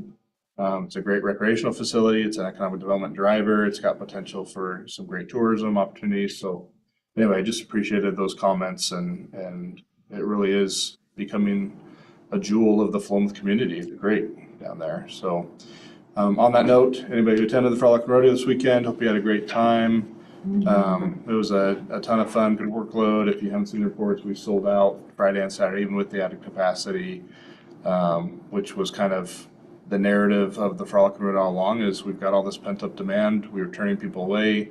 We don't have enough seating. We need more. We need more. We need more.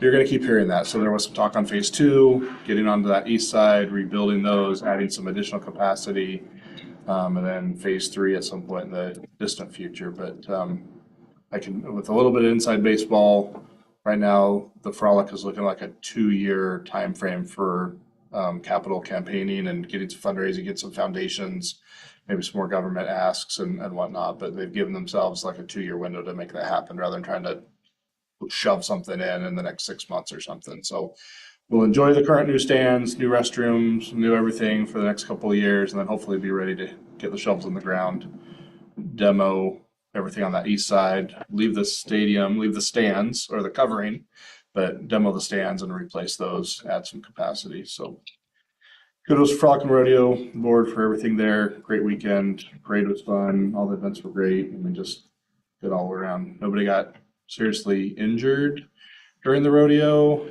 It's like every year we have somebody who either gets stomped on really bad, or one of the spectators has a heart attack or stroke or something just unrelated to the rodeo. They just, a lot of people around and people have health issues. And this year, I don't recall that we had any ambulance runs or anything like that. So that was good. Going through everything else, still recruiting for police. Police have been busy. Bike rodeo at the end of the school. Chili cook-off posters getting done. Chili cook-off is in September, so hopefully you've got that penciled on your calendar. What's going on? Auditors will start end of July. Crack seal will be done, look for signage around. A bunch of sidewalk work's getting done on 19th Street. If you try to go up and down 19th in the morning, you'll recognize that. Even up on Oak Street, would taking place. I'll read line by line. Did have a, what they did get in here, did have a kind of more regional discussion about the bus route. We're actively looking with City of Corvallis, transit system and Benton County at a new stop just outside of Fitness Over 50. I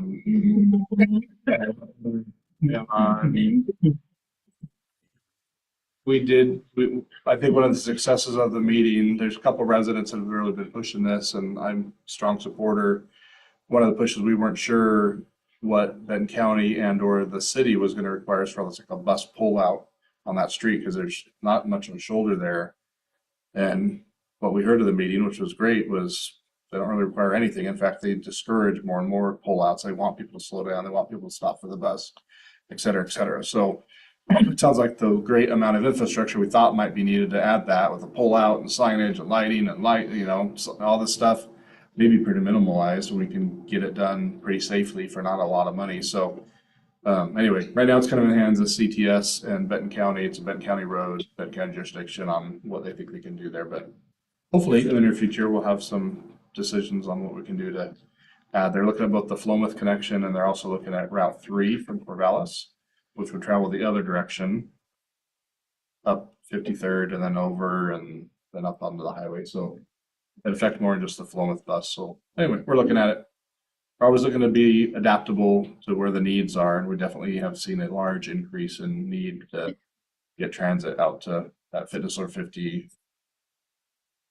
area. There's a lot there. It's more than just physical therapy there, and some other stuff out there as well gets utilized. Parking lot, it's all packed.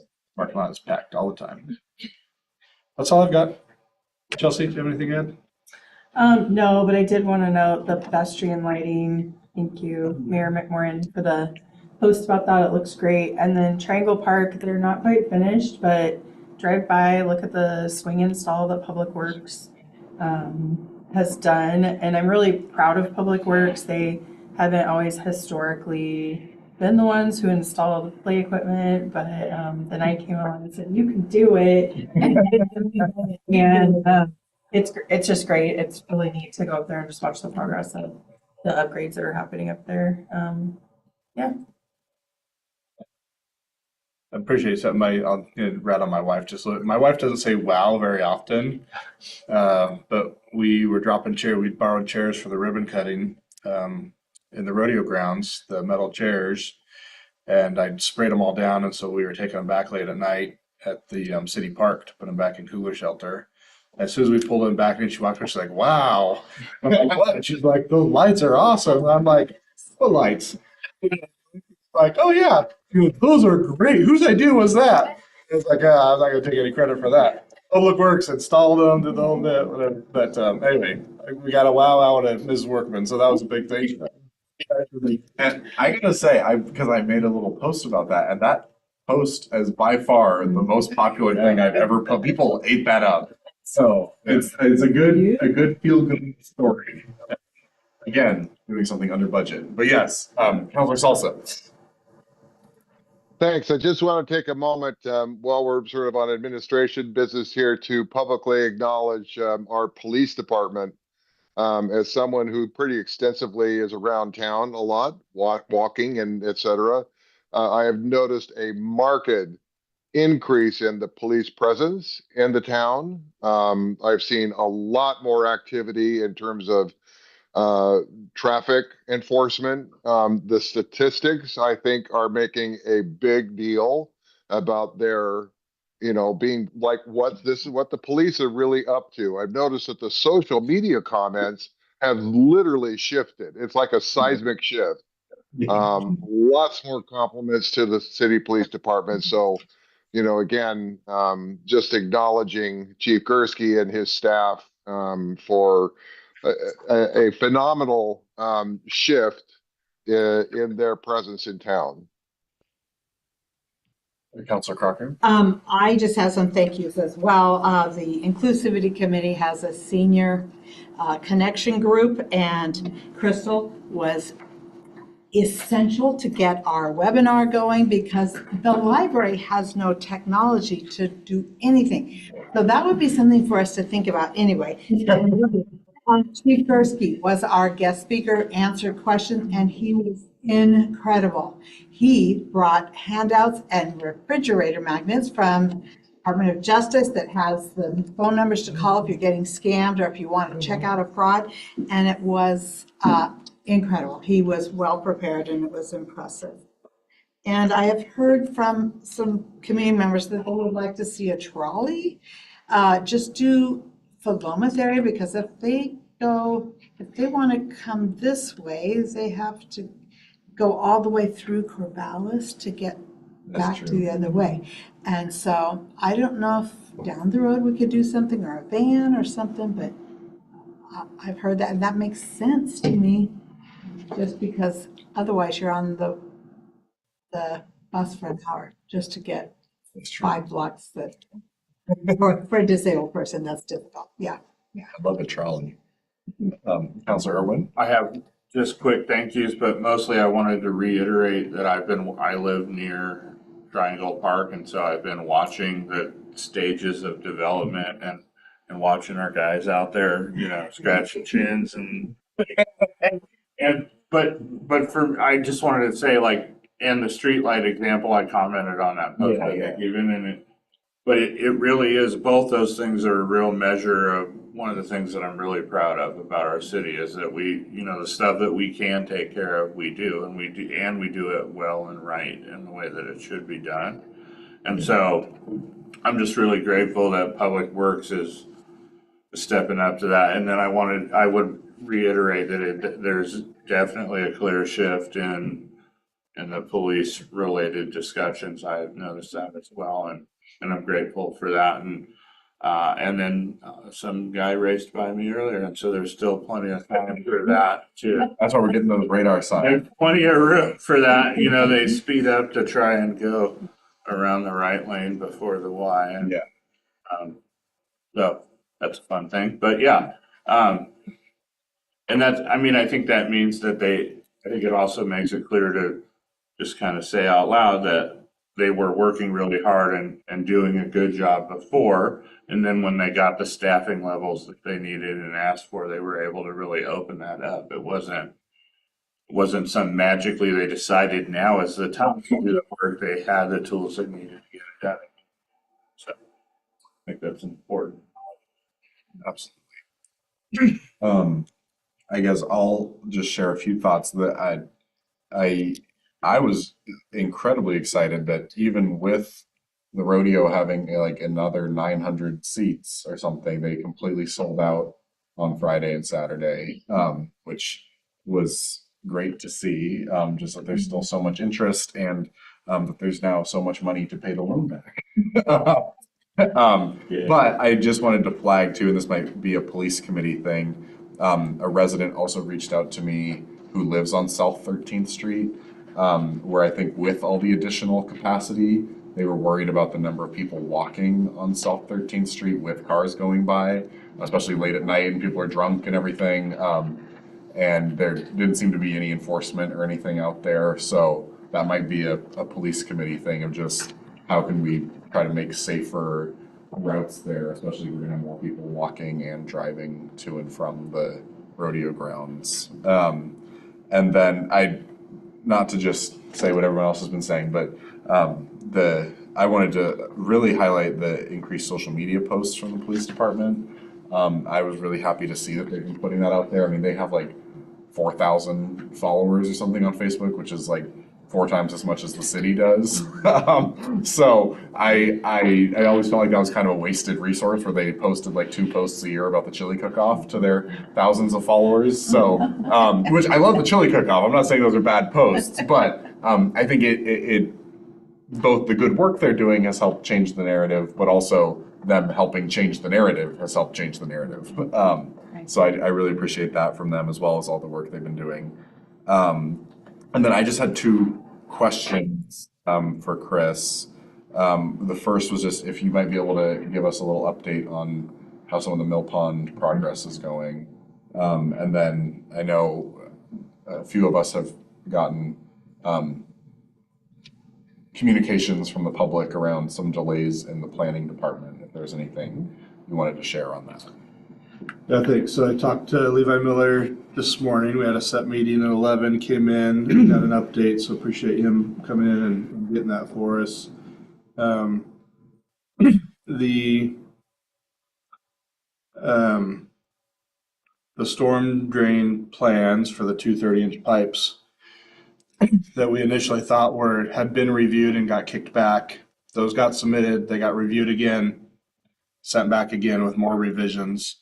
Those were supposed to be in today. I wasn't able to confirm before 5 o'clock if they came in today, but as of this morning at 11, they were supposed to be getting submitted today, maybe early tomorrow, from his engineer to the city for a final review. If everything got redlined, got fixed, they should be ready to be approved. And his next step for that storm would be to go to Benton County to get a public works permit for Benton County. They got to give notice for a street closure and take care of that. So he's thinking 3 weeks, 4 weeks, depending on how quickly we can get the approval from the city of Philomath's engineer, and then get the approval for a public works permit from Benton County.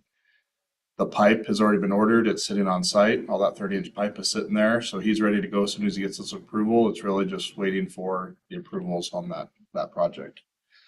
All of the concrete work in the retention basin between 15th and 16th Street has been done. There's a little bit of grading. He said maybe half a day worth of grading. Just the concrete's got the forms and everything around it. Once all the forms are out, you got to come back and grade everything so the water flows from the dirt into that concrete basin or the concrete base. So there's about a half day of work to be done there. The street is scheduled for repaving the week of the 28th of this month. They'll be able to grind one day. During grinding, they'll still be able to have access for all the property owners. But on day 2, when they have to pour, they'll have to give notice to the property owners. They won't be able to access their home by way of vehicle. They'll have to walk. So there'll be some parking, some shared parking on 15th Street and Timothy, I'm sure, for people to get there, but they'll come in and they'll just pave that entire street. When did you say that? The week of the 28th, so the last week of July. You'll get notice out to the neighbors. It's like Monday, Tuesday, or Tuesday, Wednesday, but it'll be that week, that last week. And then I guess for better or for worse, on the planning commission did approve the variance between the first 2 property owners for lot line adjustments. That got approved. There was some negotiation about who was actually going to do the work, whether Mr. Miller and his crew were going to do it or a third-party contractor was going to do it. The property owners preferred for a third-party contractor to do it, so they negotiated that out today, and Levi actually cut a check to the property owner today to have the fence relocated. Unfortunately, the check only got made out to one property owner, so the other property is upset that they didn't get the check. The other property owner got the check, but at the end of the day, the fence needs to get removed by a third-party contractor that the one homeowner negotiated and got. And so, I'll check back next week and see if it got done. But at this point, there's not a whole lot more the city can do other than to see that the developer provided a check to the property owner to have the fence relocated, which was what we were shooting to do. Fences aren't permitted by the city, so there's not really a lot the city can do. Typically, when it's a fence dispute issue, we try to be helpful, but really it's a civil issue at that point. I mean, if you build a fence on your neighbor's property, the city can't really come in and cite you for that, but we can give you a small claims, let in a small claims, and it's a claims issue, right? You have your property on my property. And that's where we're at with some of these, where the lot line adjustment is the one thing that the city's really trying to focus on. But when and where the fence actually gets moved to is really between the two property owners to come to an agreement on. Preferably, it's going to land on the property line, the new property line. But in the case where a fence isn't on the new property line, again, the city's not going to go in there and build those fences, right? We're going to just tell the contractor to get it paid for, pay the contractor that's doing the fence, or pay a property owner, get the fence put in and get those done. But with this first variance done, I've got some confidence that we'll see the rest of them start to domino now. That was the one that's kind of outstanding. The new legal description for that lot's been ordered. Once we've got that new legal description, we'll be able to start updating those lot line adjustments moving forward. So I see a good path forward on the rest of those, but it's not all whipped cream and cherries yet. Still got some work to do to get there. I think I'll leave it there on Mill Pond specific. Yeah, I think we'll leave it there on Mill Pond. Michael Bidwell, the city planner, was back in the office today. He's been out for a little while with some health issues. He's back today. Returning phone calls, getting back on emails, looking at the lot line adjustment issues, diving in on that. And so that was good to have him back. Unfortunately, he did give us his notice of resignation today, so he's only going to be with us for another week or so. Won't go into the details on it, mostly personal, so nothing professional on our side of the city doing anything wrong. Personal reasons, he's had to resign, and so we think we get him for about another week and a half or so.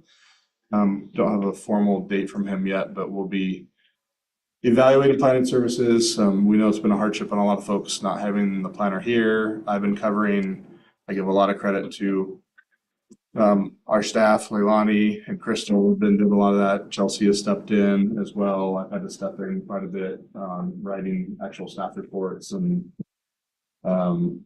decisions and notices. So we'll still struggle through that a little bit till we figure out what we're gonna do for replacement. I'm still looking at my options of hiring somebody back full time. We're reaching back out to Dare Village and to Monroe, see if there's some type of partnership that makes sense. Maybe reaching back out to the county. We do have a contract in place with the Council of Governments with COG for their planning staff. Their planning staff is doing all of our code revisions that has been on hold essentially for the last 8 months or so. They've taken a first crack at that, and I'll be meeting with them this week to get that process moving along. But really the frustration that we've been hearing is on the day-to-day replies back. And it's just been I guess it's one thing when you say, I'm having shoulder surgery and I'm going to be out for a month. I can find somebody to come in and fill in for a month. With our current planner, it's been a day by day. And so, you're feeling great, say, I'll be back in on Thursday, I'll make those return phone calls, and then Thursday, can't make it to work. It just delays everything. And so it's been in that mode for several weeks now, which has been frustrating. So again, staff's picking it up. That's kind of where we're going to be. We wish Michael all the best. He's going to land on his feet and do great things. And he's done a great job for us while he's been here. But we're not out of the woods yet. We just have a little ways to go before planning kind of gets back on track again. So bear with us, be patient with us. The council members, if you hear things from residents, business owners, whatever on the planning, just direct them to me, right? Just send them right to me, send them right to Chelsea. It's really easy for us to pull up, see current status of where their application's at, see what the next step is, what it's waiting for. So yeah, I know the tendency is always like, oh, I'm going to take care of that, I'll fix that for you. But the reality is, if they call City Hall, talk to Leilani or talk to me, they're going to get the answers that they need. So direct them my way, send me an email, reach out to me directly. But as of today, end of day today, I think 95% of all of those outstanding phone calls back, return messages, emails back got answered today. So I'm feeling pretty good. Between today, tomorrow, Thursday, we'll be in really good shape. And we'll just stay on top of it. So that's where we're at for planning. A lot. Thank you. I would just like to mention, You might mention to Miller that we need that pipe put in before school starts because that would be chaotic. It was scheduled the first week of school. So you said 3 weeks, that's middle of August. We might be okay, but Yeah. We can do it tomorrow if you could, but he's got approval process. can't do it. Councilor Andrade? Just in my personal capacity as a planner for Philomath Pride, I just wanted to thank everyone who supported, volunteered, came out and had fun in general and especially on the council. Like it was really cool to see so many people. The mayor said some wonderful things at the beginning and we just really appreciate you all. So thank you. It's very impressive. That's the first one I had gone to, and the decorations and the planning, and it was smooth and exceptionally done. Super duper parade.